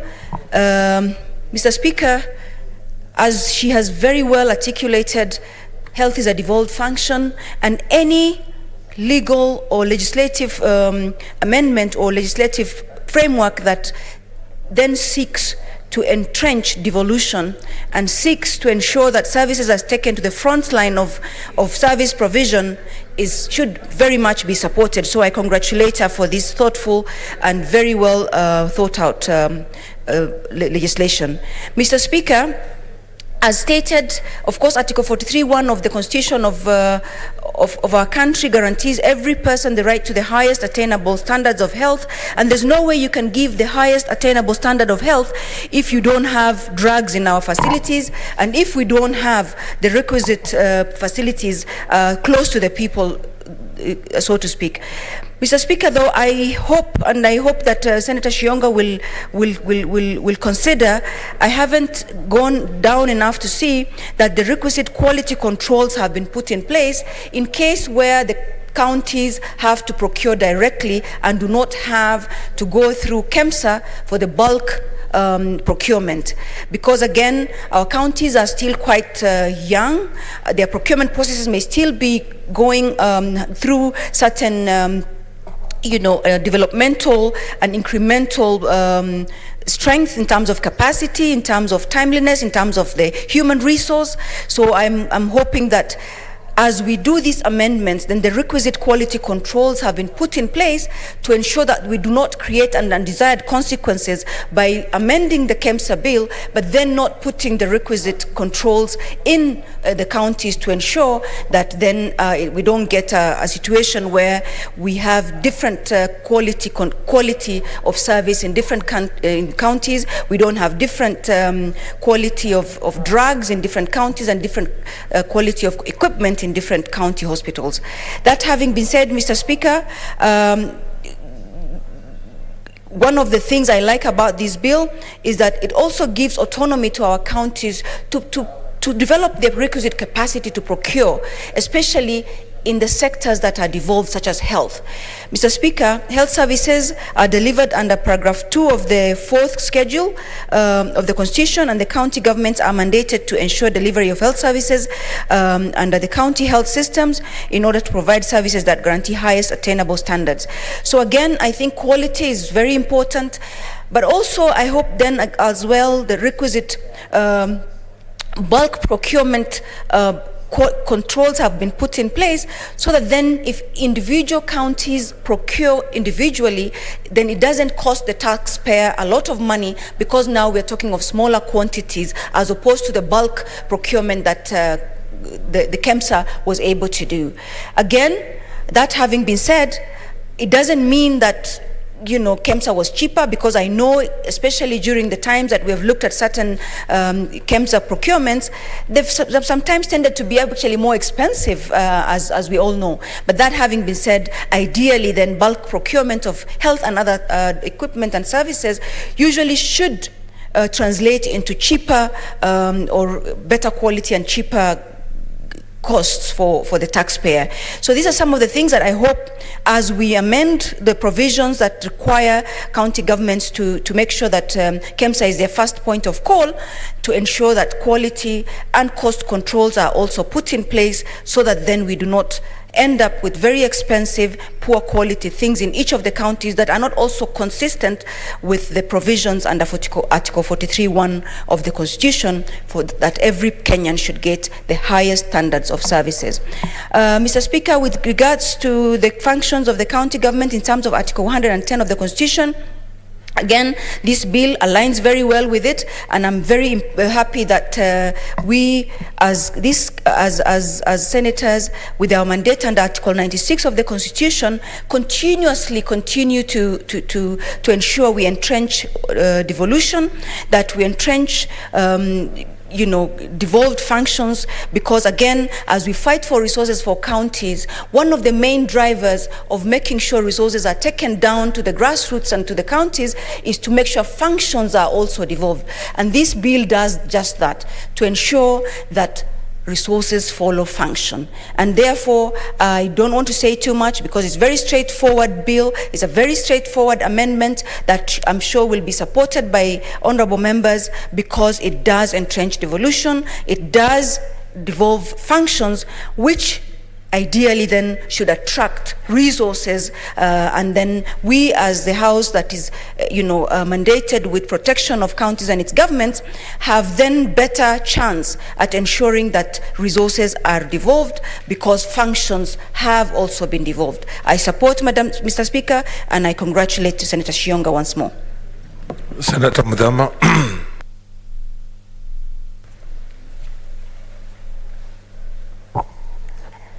Thank you, Speaker, for this opportunity to join with my fellow senators to congratulate Senator Shionga for this very timely bill. I want to, first of all, wish every one of you a Happy New Year. And Mr. Speaker, I want to say that this is a very timely bill, because most of our hospitals in the counties have no medication, and when we try to inquire as part of oversight, most of the governors say that they're having problems with the KEMSA. So, Mr. Speaker, if they are given this opportunity to be able even to procure from elsewhere, then they'll have no excuse for the hospitals in the counties having no medication, and also there will be no wastage of the equipment. And Mr. Speaker, I want to say that since health is a devolved function, they should also be allowed to be a little bit free to see where they can procure this medication from. Mr. Speaker, this is a very timely bill, because our citizens are really suffering in the counties. You go to counties, you find there is absolutely nothing in the hospitals, no medication, not even gloves, not even, vaccines and almost everything, even x-rays, even to be tested even for malaria or anything, they cannot. And the claim is that the KEMSA is having issues with the counties. So this is a very timely bill, and if it can solve the problems that we are having of medication in the counties, Mr. Speaker, I support and I pray and hope that this bill will find the light of the day. Thank you, Mr. Speaker. I support. Senator Farhia.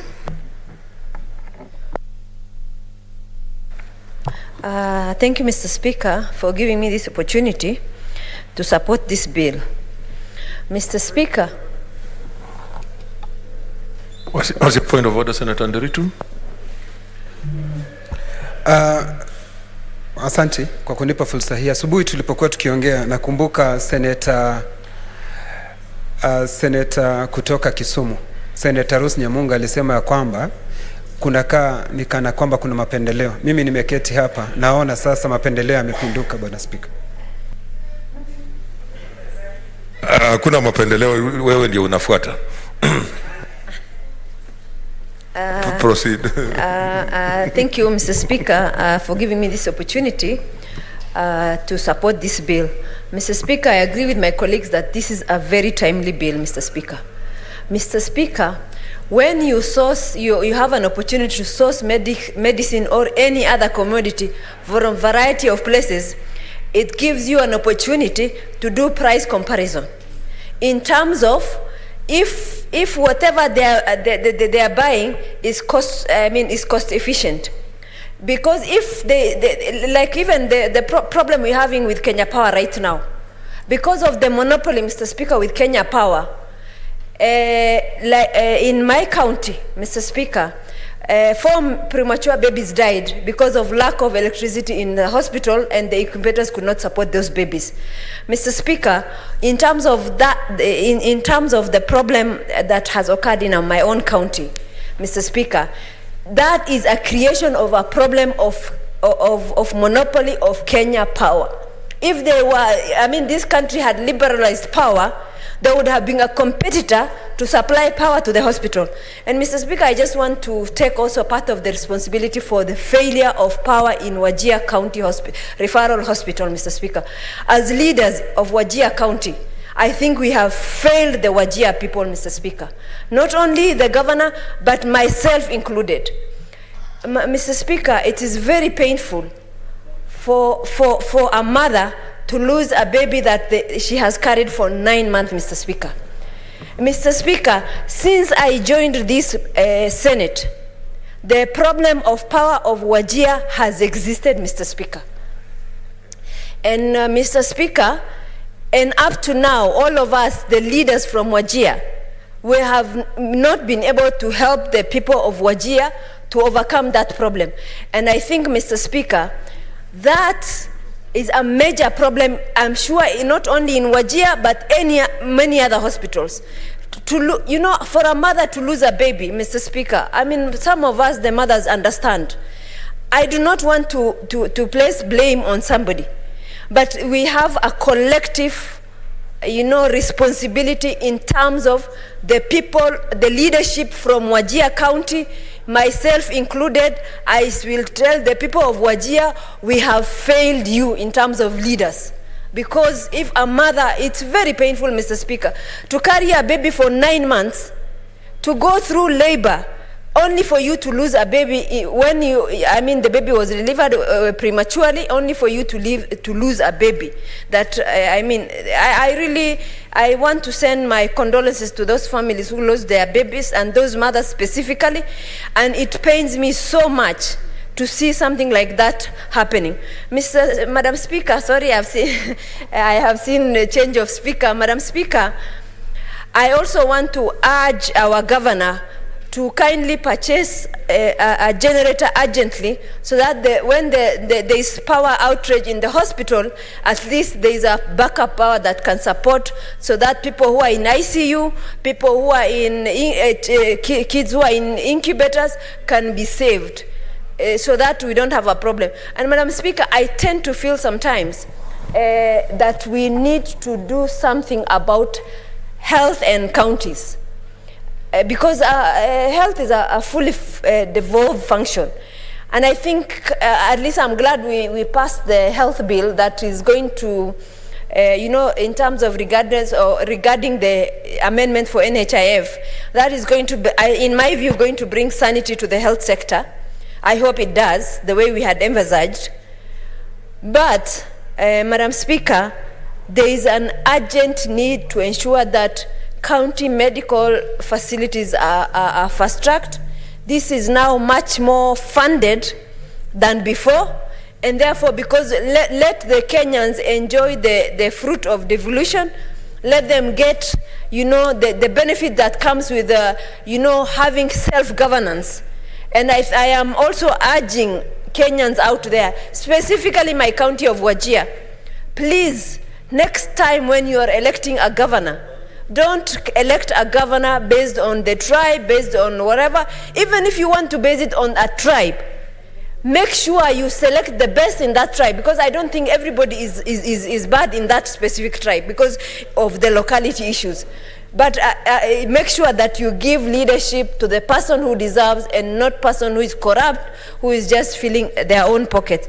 And Mr. Speaker, Madam Speaker, coming back to this bill, I also wish to thank Senator Shionga for not allowing Kenya Medical Supply Authority to continue enjoying a monopoly, because if they have monopoly, actually even them they will not need to work hard to ensure that they are competitive. If there are other competitors, Madam Speaker, then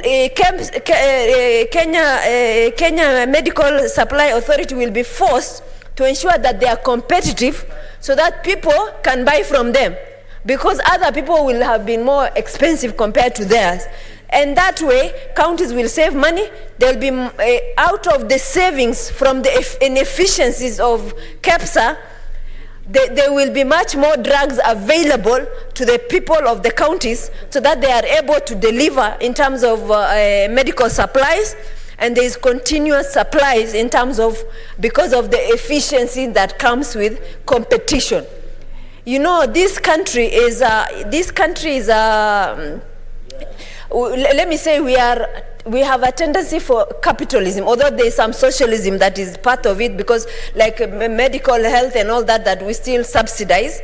But in terms of in general, so if KEPSA is not, Kenya Medical Supplies Authority is not allowed to be competitive, then we are killing businesses as well, because there are other people who are also in that business who should also be competitive enough to ensure that they are more efficient than KEPSA, so that they have much more, counties can get much more drugs in their stores as a result of the efficiencies that is enjoyed, Madam Speaker. I also tend to believe in Wajir County right now, why we have problems with Kenya Power is Kenya Power generates power, and it also supplies. I think that a change should also be cut in Wajir Power. I am appealing to the Ministry of Energy to ensure that the people who supply are Kenyan instead of Kenya Power, so that right now they charge people on the way they want.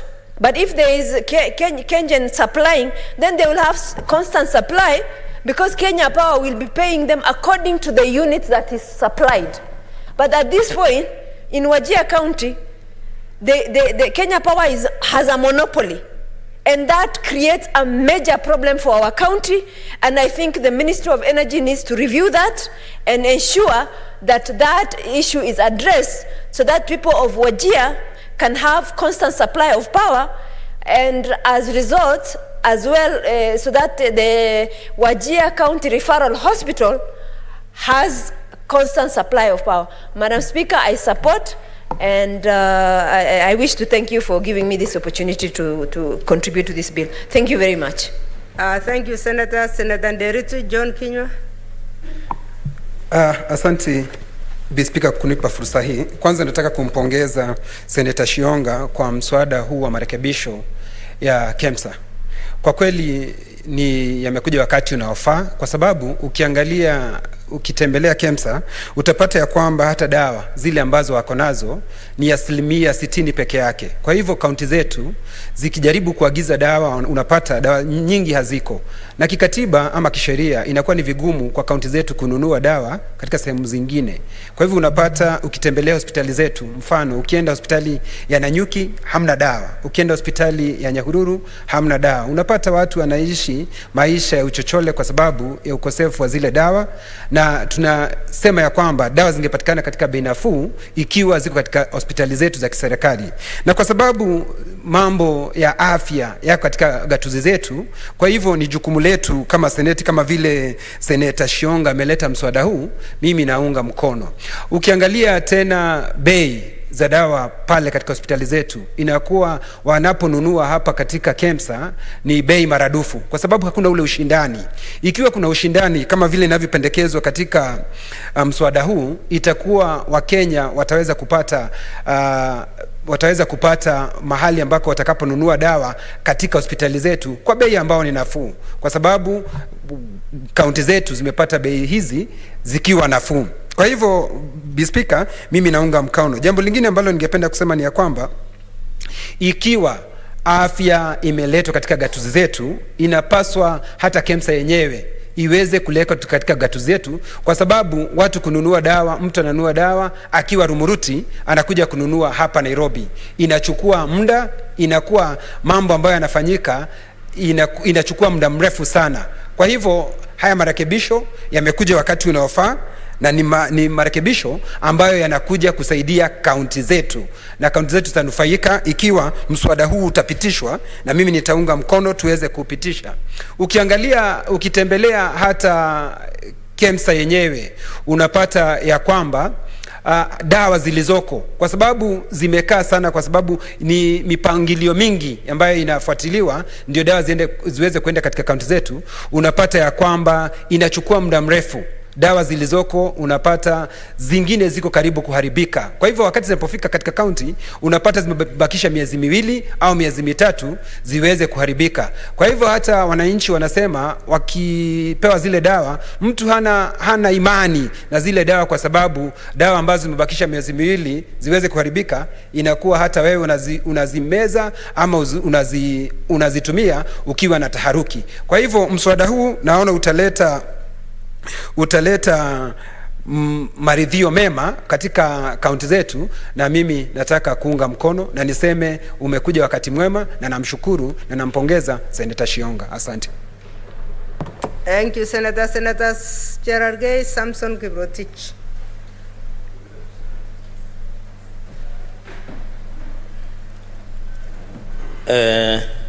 Thank you, Madam Speaker, for this opportunity. I want to support this amendment and the Kenya Medical Supplies Authority Amendment Bill 2021, and to congratulate Senator Naomi Shionga, my neighbor and the next women rep of Kakamega County, and wish her well. Madam Speaker, maybe from the onset, I want to thank her because, Madam Speaker, you remember out of 24 legislations that we went before the High Court, one of the key issues that we contested was the passage of this bill without the concurrence of the Senate. And these were among the 24 legislation.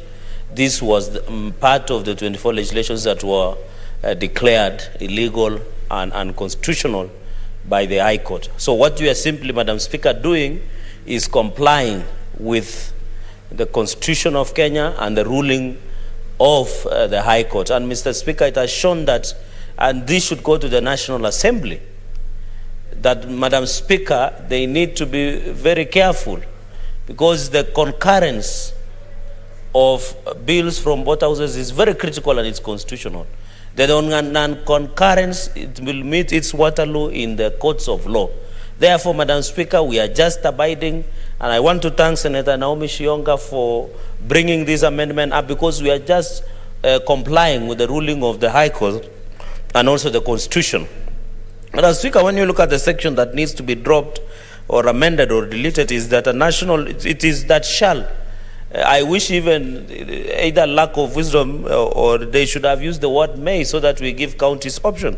Madam Speaker, and we don't want to create a monster called KEMSA. We have seen the monopoly. KEMSA is a monopoly just like Kenya Power and other institutions that are monopoly. But if you open up, Madam Speaker, and ensure that any person who will want to sell drugs, pharmaceuticals, non-pharmaceuticals to our county governments are going through a rigorous vetting. And of course, Kenya Bureau of Statistics (KEBS) must ensure that they comply with the standards. And then we give opportunity counties to buy these drugs, because everywhere you go, governors complain, everybody complain, we don't have drugs. KEMSA has failed to submit drugs. When you go to KEMSA, KEMSA says some of the drugs, the shelf life is very short.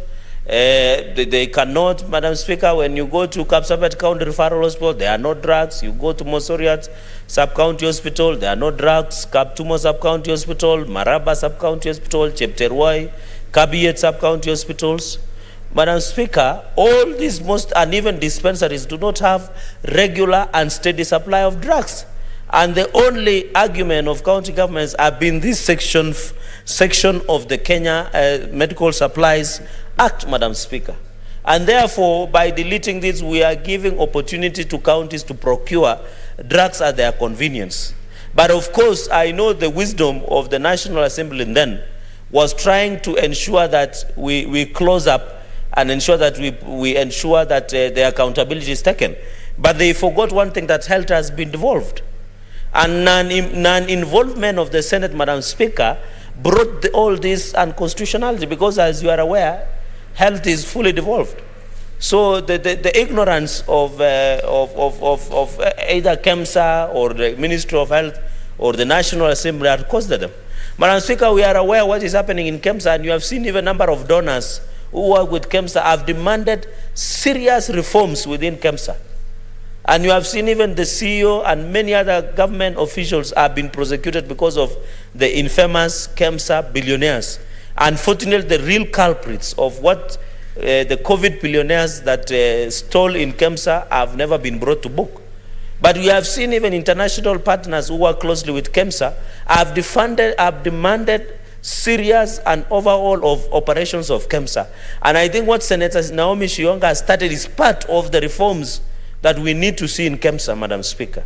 We don't want the KEMSA to operate in secrecy, like a society that is shrouded in secrecy. And Madam Speaker, when it is every institution that surrounds itself in secrecy, is also secrecy thrives, corruption thrives very well in secrecy, Madam Speaker.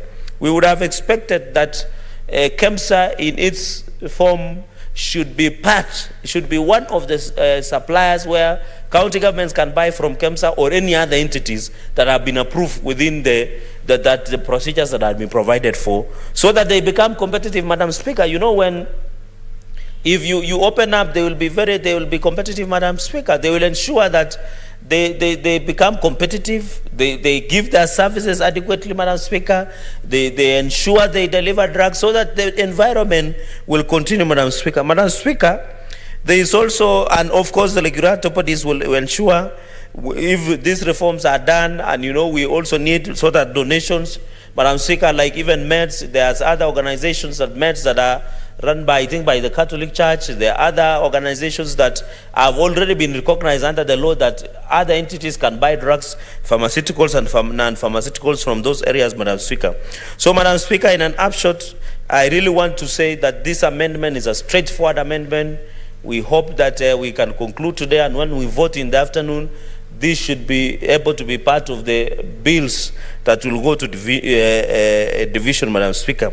Madam Speaker, the issue of procurement, we want to challenge counties that the issue of drugs is very important. We want every dispensary you go, be it Tamboya dispensary, somewhere in Sanyak or somewhere there, when you walk into a dispensary, you are able to get drugs, Madam Speaker.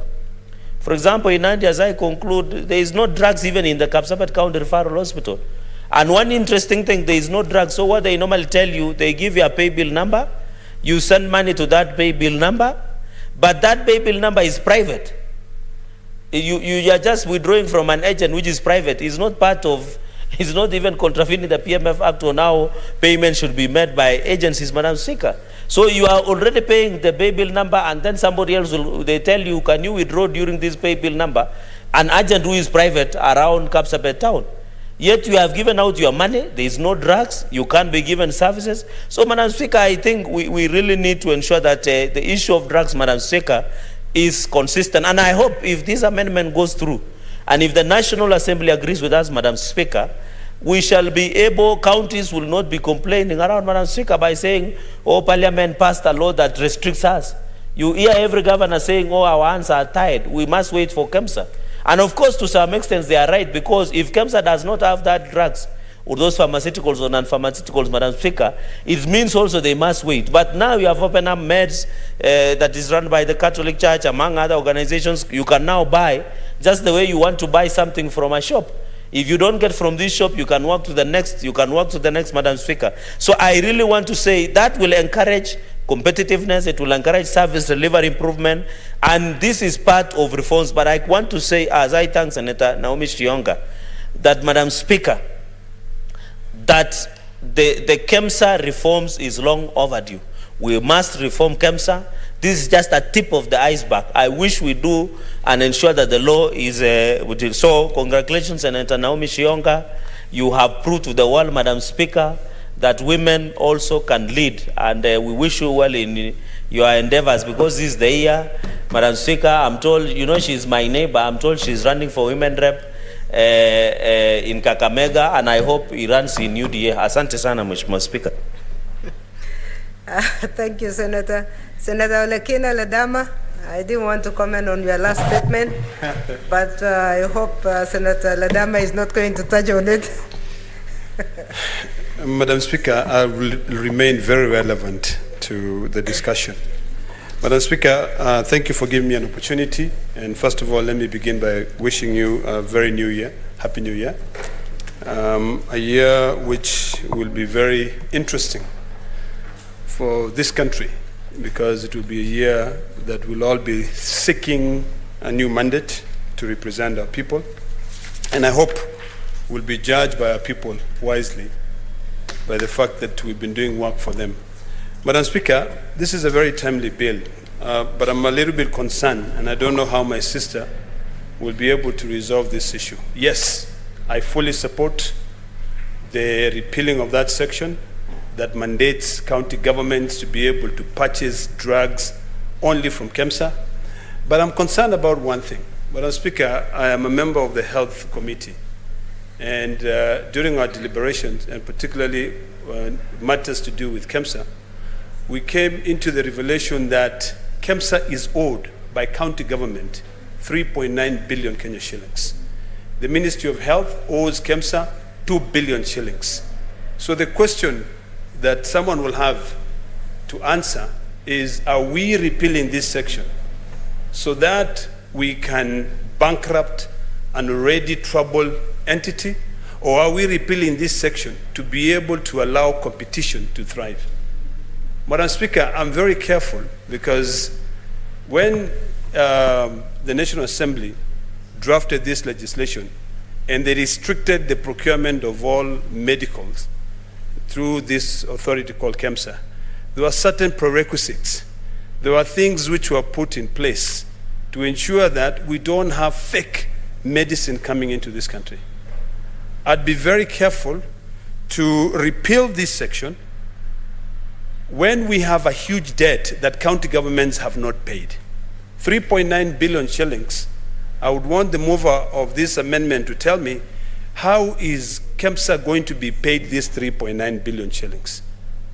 Are counties not getting drugs because they are only supposed to be given to buy them from KEMSA? Or are they not getting drugs because they do not pay KEMSA the money? We have to be very honest, because of course the interest of every businessman out there is to be able to be given a window to purchase drugs to buy. But when I read, reports from KEMSA, from the restructuring board, that says our hands are tied. Our order fill rate now for drugs, Panadol, to reach Kwale is 649 days. You know, the question that I ask is this: is it because Kwale has not paid KEMSA the money, or is it because KEMSA does not have those drugs? So, Madam Speaker, as we seek to repeal this section, I want the mover of this bill to tell us, how is KEMSA going to recover the money? Is this going to be money which is going to be written off? Yet this Senate is a Senate that allocates money to county governments. It is a Senate that ensures that at least 30% of each county government's budget goes into the medical budget. So, Madam Speaker, as I support this amendment, I have a problem with the pending bill. Can we then put a disclaimer there and say that first, before any county government can purchase drugs from any other vendor who is out there who is supplying drugs, they must clear their bill with KEMSA. Because this is a state agency. We allocate funds to these state agencies, but we don't allocate these funds to these state agencies so that they can be taken advantage of by other county governments. So that is my biggest concern, Madam Speaker, on this particular matter. The Ministry of Health, the PS sat here, Madam Speaker, when we are trying to go through the budget of KEMSA. But for us to be told that KEMSA is owed 2 billion shillings by the Ministry of Health, it really beats the purpose. Why should the PS of Health be the accounting officer, the person who ensures that KEMSA has money, yet they don't pay those bills? I don't think we are going to be solving this problem. I think we are only going to be taking this problem from one entity to another. I think a lot of people prefer working with the government. In fact, Madam Speaker, when we were discussing the issue of the budget policy statement, one of the reservations that I had was when the Treasury was proposing that now for this financial year, the government will borrow heavily, about 4% of its GDP locally from the local banks. That will put all the private businesses out of business. So then, if now we are saying government or financial institutions feel comfortable working with the government because they know, even if the government does not pay me that money is secured. The county governments dealing with KEMSA, KEMSA knows very well that despite the fact that the county governments will not pay the money on time, we will still get our money because it's from the government. What guarantee do we now have that once we repeal this section and we open up? And I want to commend my dear sister, Senator Shionga, for actually bringing this process to where it belongs. It is not a directive by the president that allows county governments to go out there and buy medicine. No, it is this parliament that passed as a law. If we have to make any changes, it is this parliament that makes the changes. But now, my problem is one, and I would like Senator Shihonga to be able to guarantee me that indeed the county governments will pay KEMSA, because we send money to county governments. We know very well that there are so many governors who are now doing their second term, and they owe KEMSA quite a lot of money. So the question to ask is this: when these governors are out of office, who will ensure that the new governor who comes in place will clear that bill? Or will they come up with the same argument that they bring all the time that says, that was not my spending? Forgetting that that is an institution, and when you take over an institution, you inherit their assets and liabilities. So, Madam Speaker, I would wish to amend this further, and I would like to consult with my colleague, that only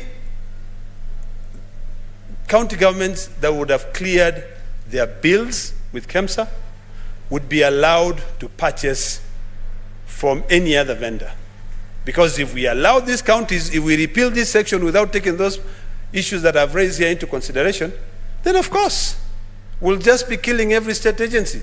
We've killed Kenya Airways, and we'll just continue pumping money, forgetting that this money is not the state money. These are taxpayers' money.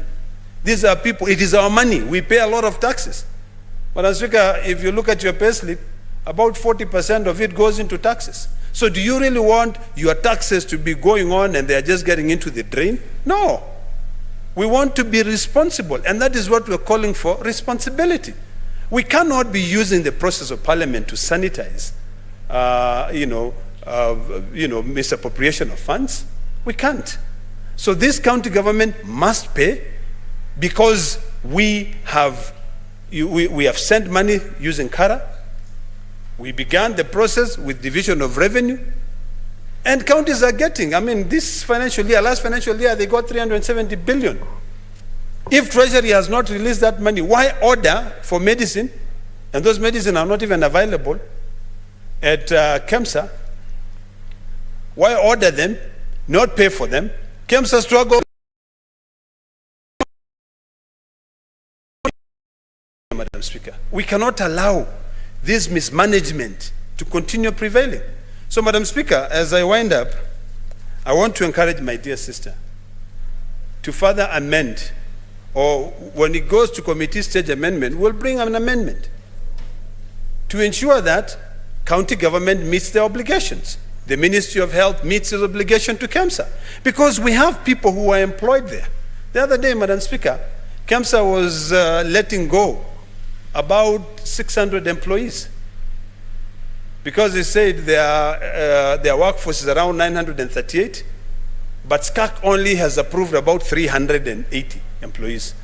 So of course, 600 employees will go. Who will pay for those employees? Yet the money is supposed to rotate.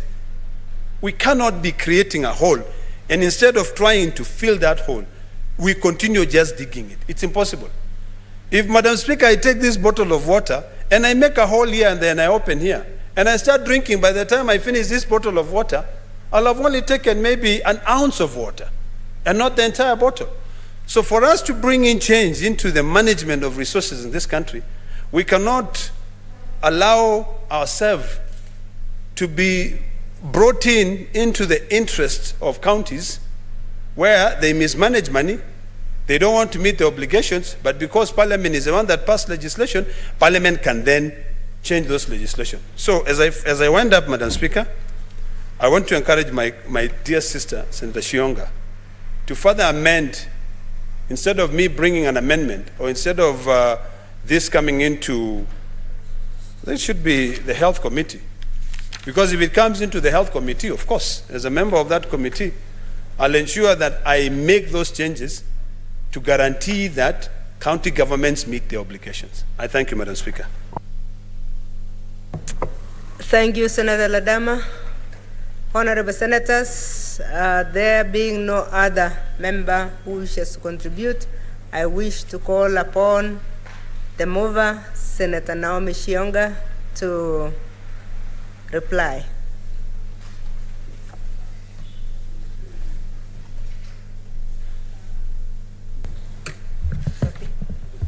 Kufanya nini huko?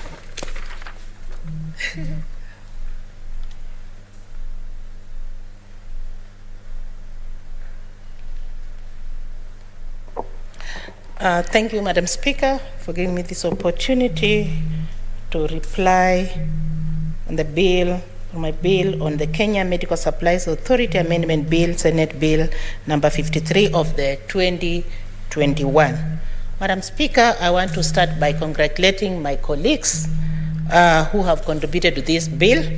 I'm delighted that this new year they got an opportunity to contribute to this bill that I've brought in this House, which is timely, and I want to start by congratulating Senator Gertrude Musurube for seconding this bill and putting in, getting the input that have been she laid on this floor of the House, and I applaud her because it is not only a bill that is going to enable one sector of the government, especially the county government. It's going to be a bill that is going to assist Kenyans then see the reality that is being encountered and the difficulty that they are encountering in the health sector. She mentioned about her constituency where she comes from and the county that I come from, who have no trucks at the moment and they are depending on KEMSA. And she mentioned particularly Lumakanda and other wards in the constituent of the sub-county. And the reality is on the ground. People are meeting it and people are feeling it, that they do not have what actually they really need, especially when it comes to the facilities that come in the counties across. She just served as an example. She mentioned just an example. And I know it goes across the country that most of the facilities are seeing the same problem, and the problem is cross-cutting across most of the facility because of this, because of the monopoly of KEMSA. Madam Speaker, I also want to thank Senator Nyamunga Rose, who also pulled it toward talking about the monopoly of it and highlighting on how the government then needs to improve. We are only supporting KEMSA. We are not saying that we are curtailing, but we are saying that let KEMSA see at the end of it all that Kenyans are suffering because of the bureaucracy that it has put in place instead of fast-tracking the process across the board so that the patient or the client, the sick people in our government hospitals get real-time treatment. Madam Speaker, I want to also to thank Senator Pushiro, who came up loudly and put in all the input that she contributed toward this. And KEMSA bill, indeed, it is a monopoly as it stands now. When we get the COVID, when we had the COVID-19, Madam Speaker, I can tell you, we saw KEMSA struggling. And when he highlighted on how we should then move around, we are not saying that we are trying to change the whole thing. We are just trying to say that we are deleting some of the clauses that are bringing challenges to the health sector to make sure that Kenya realize the health sector being the best provision, especially when it comes to a devolved function where resources follow the functions. We had Senator Kavindu also who supported this bill, and I want to congratulate my sister. Thank you very much for standing with this bill. And I know even in Machakos, people in Machakos have heard you loud and clear, and we know we are going to get the reality on the ground that changes in the health sector are going to be realized. Madam Speaker, Faria spoke about Wachia. She talked about the outrage of the power. She had to mention the equipment that have been put into the facilities and they are not working. Where the push system that I was talking, that equipment are put into the facility, but people are not realizing the importance of these equipment, especially when they are purchased by a monopolized company or a monopolized sector, and it is seeing it or it's working against the wishes of the majority in Kenya. We got Senator Nderuti, who articulated all the points on all the support through Kiswahili, which actually reached all the Kenyans. And we are saying that let us help Kenyans and let us not help individuals. Madam Speaker, I want to applaud Senator Cherargei, who even went as far as wishing me the best when I become the woman rep of Kakamega. And I know all this, being my neighbor, I know when he was supporting this, it was coming right from his heart, that when it comes, that these sessions are deleted and we are placing them, we are trying to insert the right proposed acts or the proposed policies, because we are a house that actually makes laws. And when these laws comes to be passed or signed or ascended to, it's very important that they go through the concurrently. And that is what made this bill And that is what even made me come up with this bill, the amendment that I've come up with, because if one house then takes over and passes a law that bypasses the Senate, which sees the functions of the devolved government being not realized, and it comes back and it takes another tall order, they are delaying services to Kenya. So I just want to applaud Senator Nderitu for having come up with it and talked to Kenyans through this bill amendment that he has put forward. And I think at the end of it all, Kenyans will realize that we are not just working for ourselves, but we are working for Kenyan people who we are representing, and especially in the health sector where, and even right now, 60% of Kenyans are suffering. Madam Speaker, I want to applaud again Senator Ledama, who has come up with, and he's a member of Health Committee, and he has come up with an amendment, which I really took note of it. And when you look at the further amendment that he was proposing, I want to agree with him totally that we do not need to inherit, the bill do not need to inherit bending bills that have been incurred by the county government. But I would further put in, when it comes to the amendment, that the county government that have not cleared the bending bills should not be allowed, or should not be allowed to purchase, because they already have shown incompetence of purchasing these drugs, and they are not subjected to, they are not allowed to purchase, other than we shall look for a way out how to accommodate them, but make sure that the county government that have bending bills that are overwhelming do not continue misusing the taxpayers' money and the mismanagement of the resources, but rather work on their bending bills so that they can also enjoy this, the amendment that we are putting across this House.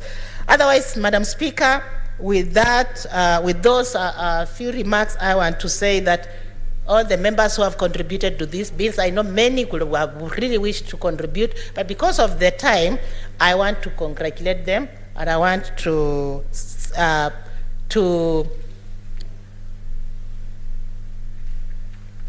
sorry, Madam Speaker, but I want to ask you and wish to request that pursuant to Standing Order 61, I repeat again. Madam Speaker, I wish to request that pursuant to Standing Order 61(3), the putting of the question be deferred to a later date with your request.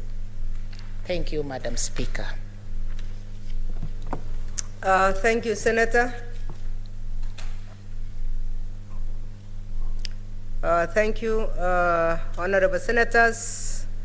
For the convenience of the House, we'll defer the putting of the question to the next time when it appears on the order paper.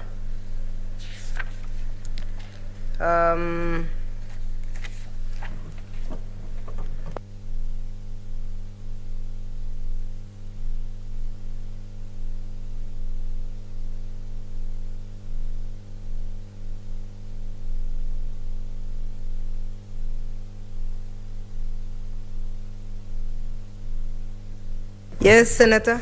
Point. Thank you, Madam Speaker. Now that we are dispensed with the bill that was in the order paper, there was a debate about that first reading of the political parties bill, and there are some members who wanted to speak to. Can we give us an opportunity to speak to it for the remaining few minutes? That's my request. I don't know what other senators feel about it.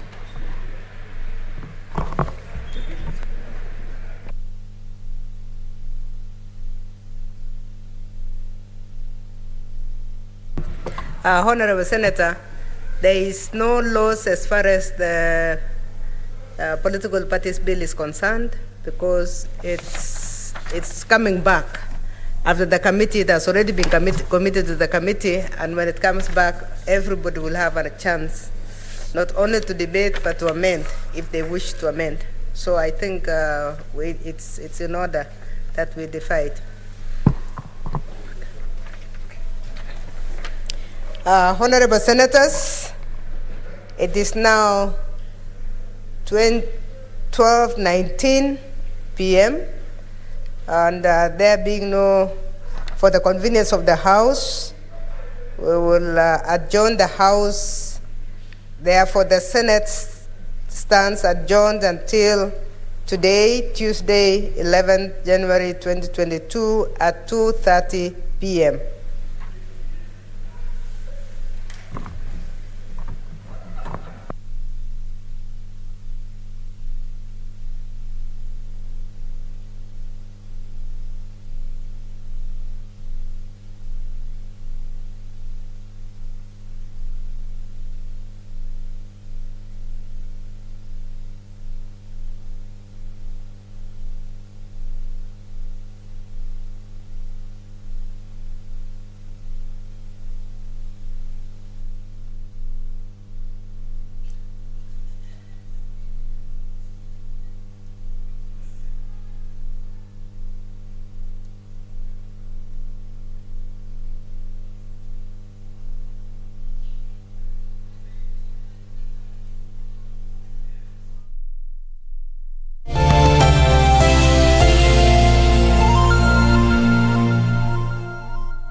You've had your revolutions, you've had your cartel wars, but you've never had the global dealers in violence. Selena de la Renta. Contra. Up and over? Wow!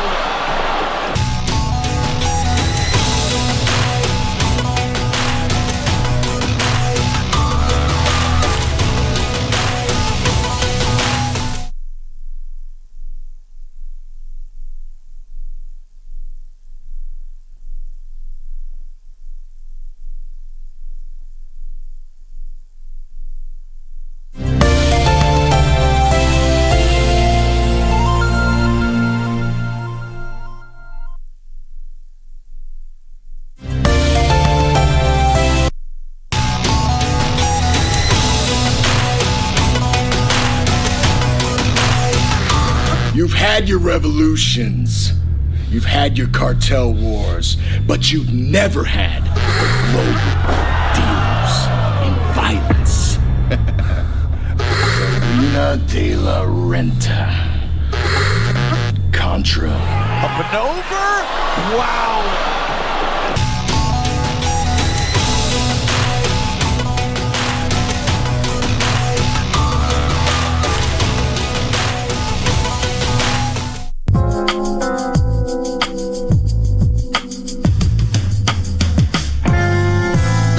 You okay? What's going on here? Honey. I was telling you about... About what? I'm doing fine. Just fine?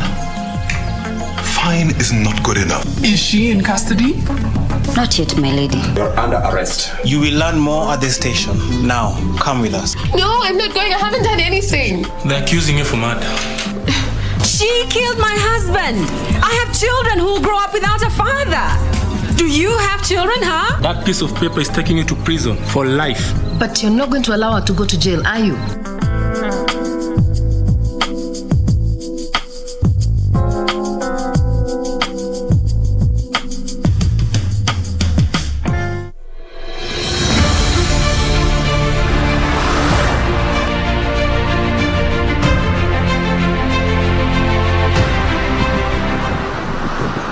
Development follows roads. Whenever a road is opened, the economic activities are always part. Tumefurahia sana kwa president wetu juu ametutengenezea hii barabara. Hata mashamba yetu sasa itakuwa na value, na hiyo tumeshukuru sana. Sisi ndio tuna build hii country. The future is in our hands. Yote haya kwenye KBC Channel 1 Ijumaa saa 2:30 usiku.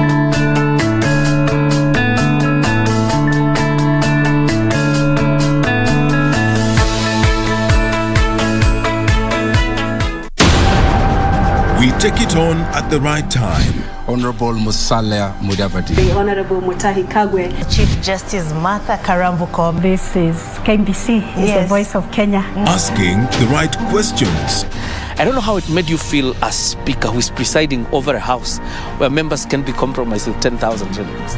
We keep our guests comfortable. A mission to ensure our audience gets a complete story. For a few hours or so, I thought this is it.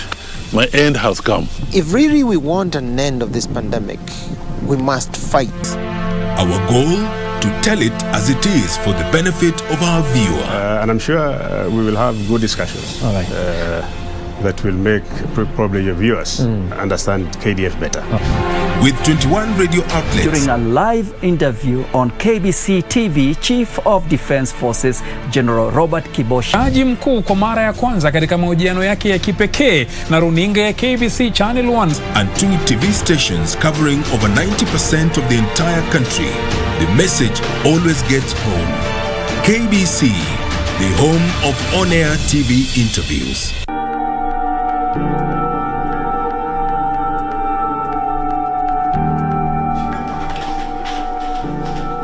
You're not leaving me, Pete, not now. Christine, unajisikia kweli? Have respect for the dead. Did he have even respect for his own wife? I underestimated you, but now I understand better. Good for you. Wewe ni mlevi, and mimi, I'll bounce back. It was not in my place to tell you anything. You've not yet been married to our family, And I could be securing my future. I'll teach the two of you a lesson.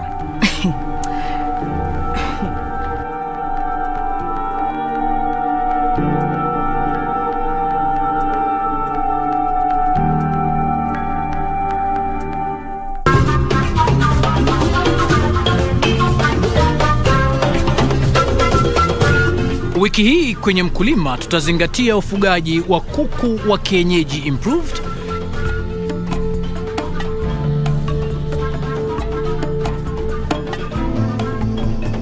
Kuku, it's effortless. Kisha tufuge ng'ombe wa maziwa mjini. Huku ni Nairobi, yes, na hakuna shamba. That is the biggest challenge we have. So the only thing we do, na utilize ile space kidogo iko because the government is unapata ina to encourage. Basi usikose kujiunga nasi Jumapili saa 9:30 kwa mseto kamili wa kilimo hapa KBC Channel 1.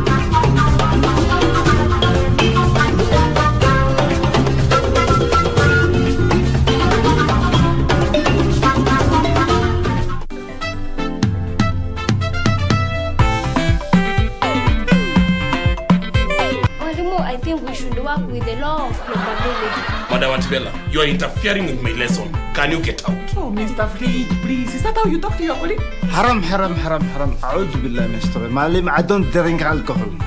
We already Antipera and we have to wear a kabisa.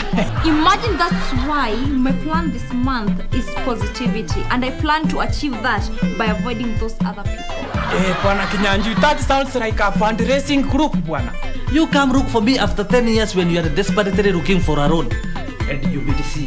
Go tell them, wangoje till I finish with this lesson. Hii si soko, ni shule. Classmates, every Saturday on KBC.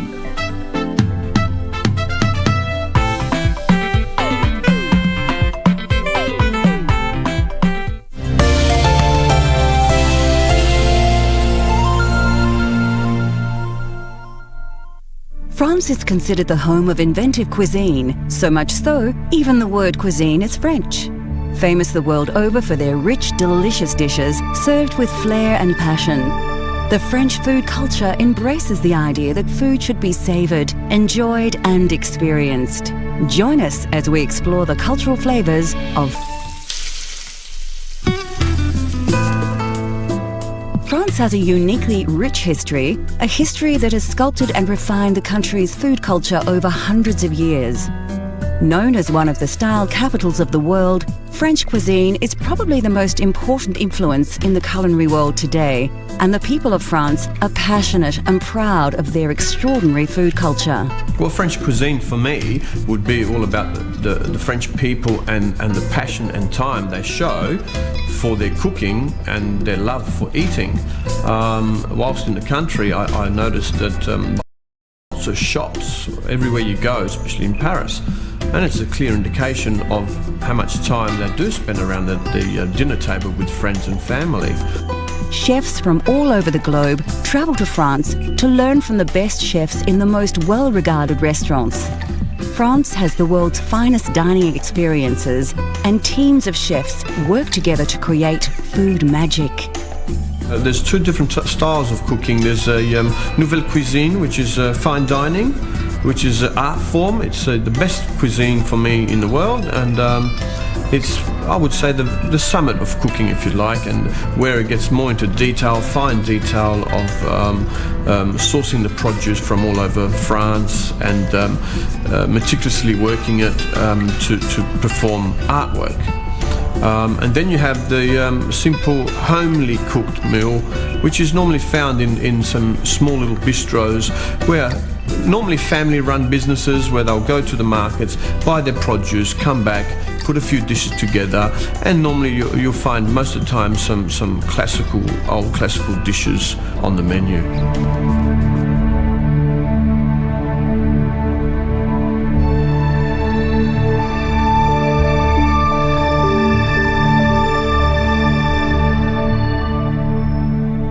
The French, like most cultures, vary their flavours by the season. This may not have a huge influence in our modern world, where most herbs and spices are available all year round, but traditional seasonal dishes are still flavoured by the season's produce. Common in many dishes are the staple European herbs that flavour food throughout the world. There are 4 herbs that are considered the mainstay of French flavours. These are known as fung herbe and consist of parsley, chives, tarragon and chervil. In French cuisine, the Italian variety of parsley is considered to be the most versatile and features in many dishes, and is also often used chopped as a garnish. Rosemary and thyme feature prominently in French cuisine, as do basil and marjoram. Fennel is famous for its aniseed flavour and is used from seed or sometimes bulb. The French embraced fennel in the late 19th century, partly due to the popular drink of the time, absinthe, which is flavoured with the aromatic herb. A herb often used in the preparation of white meats and vegetable dishes in France is sage. And finally, herbs are used in unique ways in France. For example, the bouquet garni, which is a bouquet of different herbs wrapped and tied and added to broths, stews and soup to infuse flavour. And of course, herbe de Provence, or provincial herbs, which is a mixture of dried herbs, usually dominated by thyme, that is often used on grilled meats and added to vegetables and stews. French food is steeped in tradition, and unlike some cultures which have left some dishes in the past, the French are proud of their culinary history and embrace the unusual ingredients of yesteryear.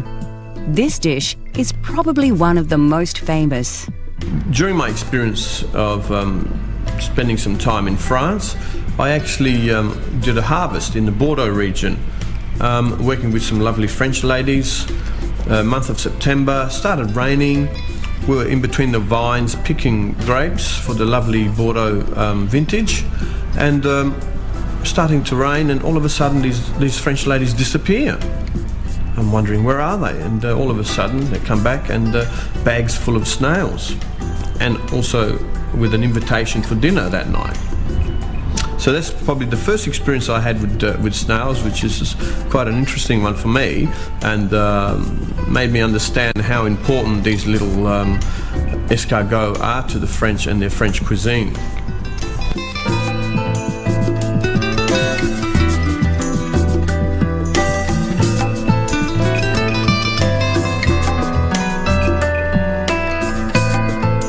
For this dish, you will obviously need some escargot, or snails.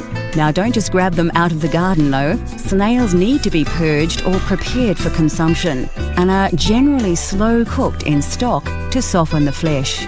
Also, for this escargot entree, you will need some other basic ingredients.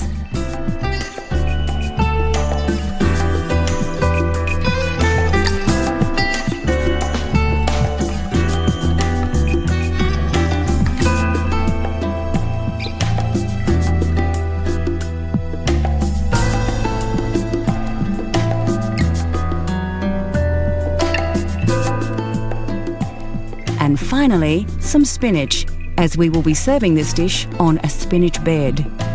First of all, chop your cured veal, finely chop the walnuts and chop your garlic. This dish is quite rich with garlic flavour, more so than the majority of French recipes. Some dishes use whole cloves, but escargot requires a strong infusion of the herb. Finely chop the parsley and put it aside for later. You will also need to prepare your spinach. Select some of the nice leaves from the bunch and remove the woody stem right up to the leaf. Then slice the long leaves in half and bunch them together to chop. Now we are ready to cook. Pour some oil in the pan and add some butter also. Then let the pan heat up and wait for the butter to melt and start to sizzle before adding your cured veal. Add your walnuts and stir. You should have a delicious smelling rich base for your snails.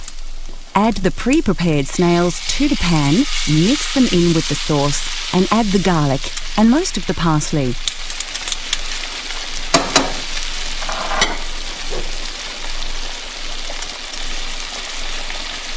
Cook the garlic and parsley through for a minute or so to release the flavours.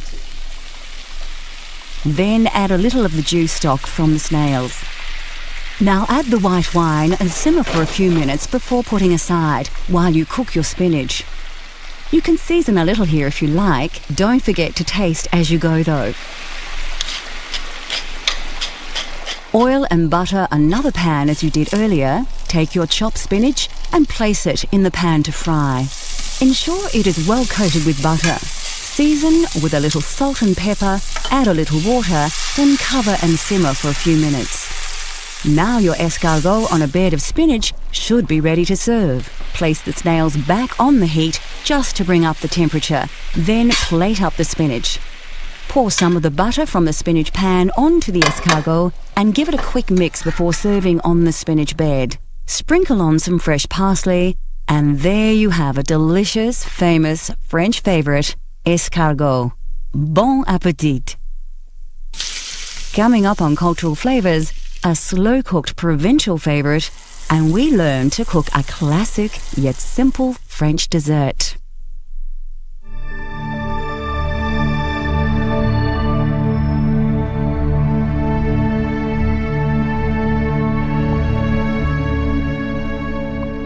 Although French food is often rich and seemingly exotic, it's the preparation of the dishes that have forged this reputation, not the ingredients. The variation of vegetables in the cuisine of France is generally fairly limited, and are vegetables available to most people looking to recreate famous French dishes at home.